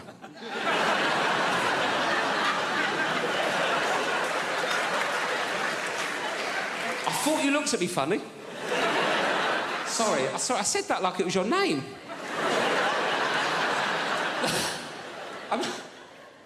I meant to say... I don't know what I meant to say.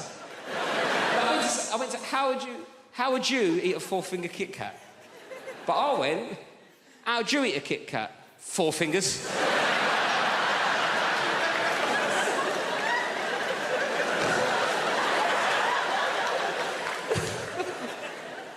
Oh, hello, 4 fingers, how's it going?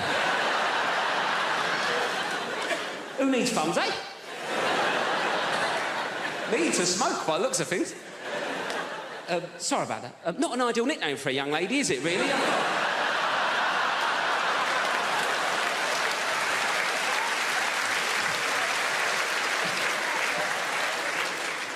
So what would you do? 1 finger at a time? Is that what you'd...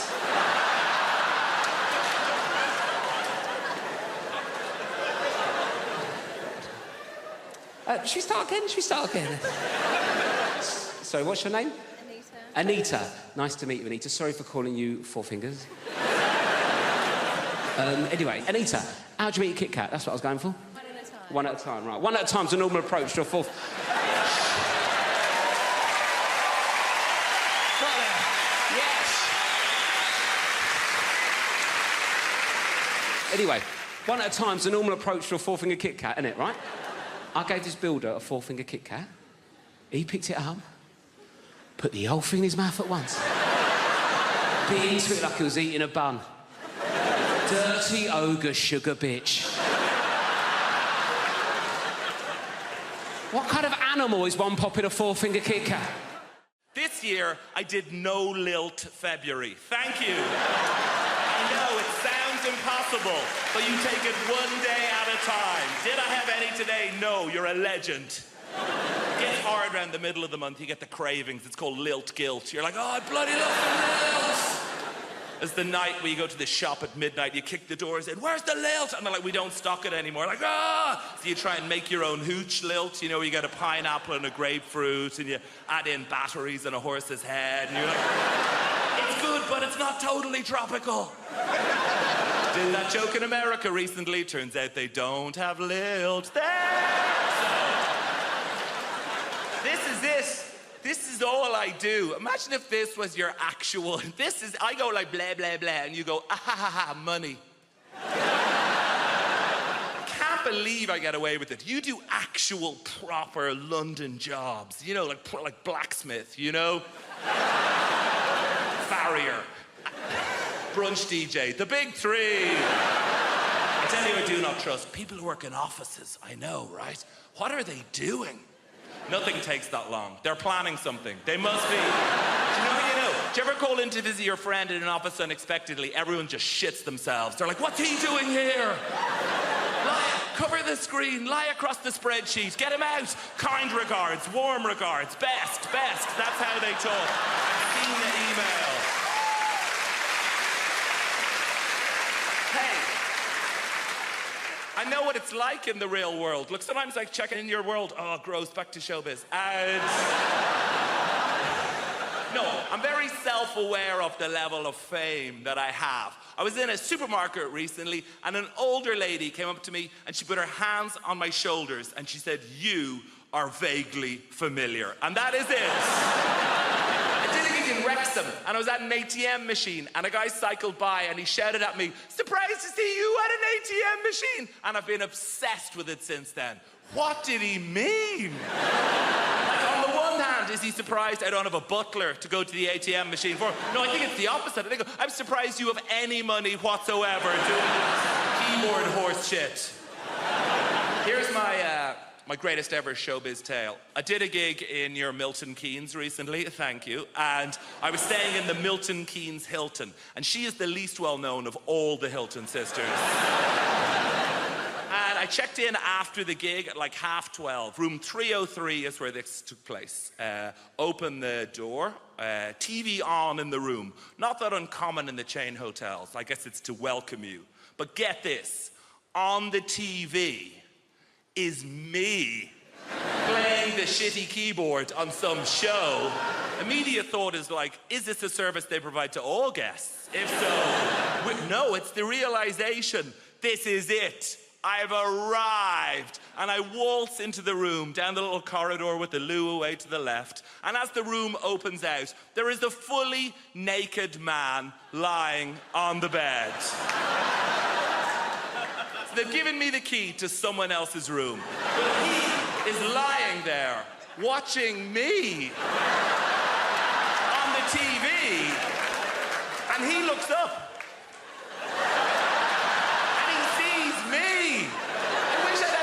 To think of something smart. What I say is like, oh shit, sorry about it. I could have said anything and I'd be a legend. I could have been like, oh, you enjoying this? Ah, no boner. And just walked out of it.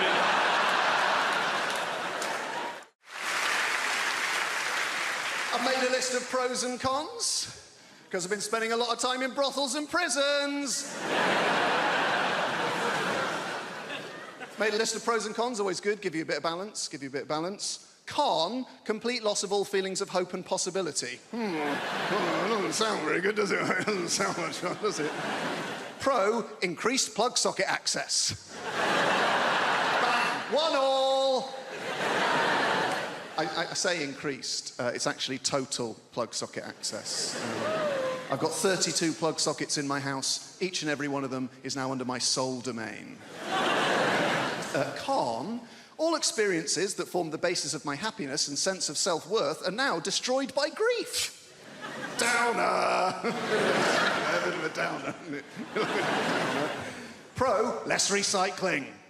I can fit it all in the green box now. It's remarkable when you take into account just how much I'm drinking. Oh, John, you're meant to heat mulled wine. All right, Your Highness, hand me the bottle and leave. Con, I'm gonna lose me house. Bit of fun. Pro, 25% off council tax. I was on that like a ferret.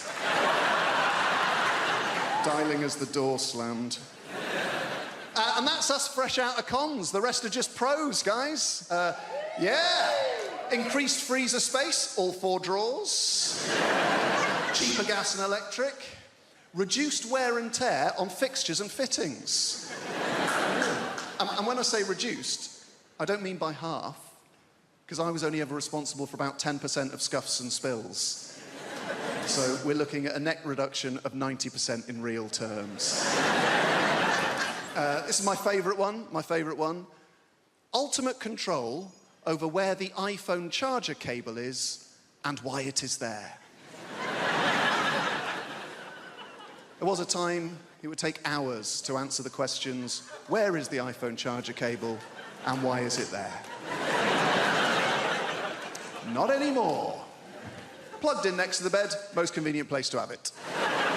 Simple. Is it unplugged in the bathroom? No, it's not. It'd be a ludicrous place to keep it. There's no plug socket in the bathroom.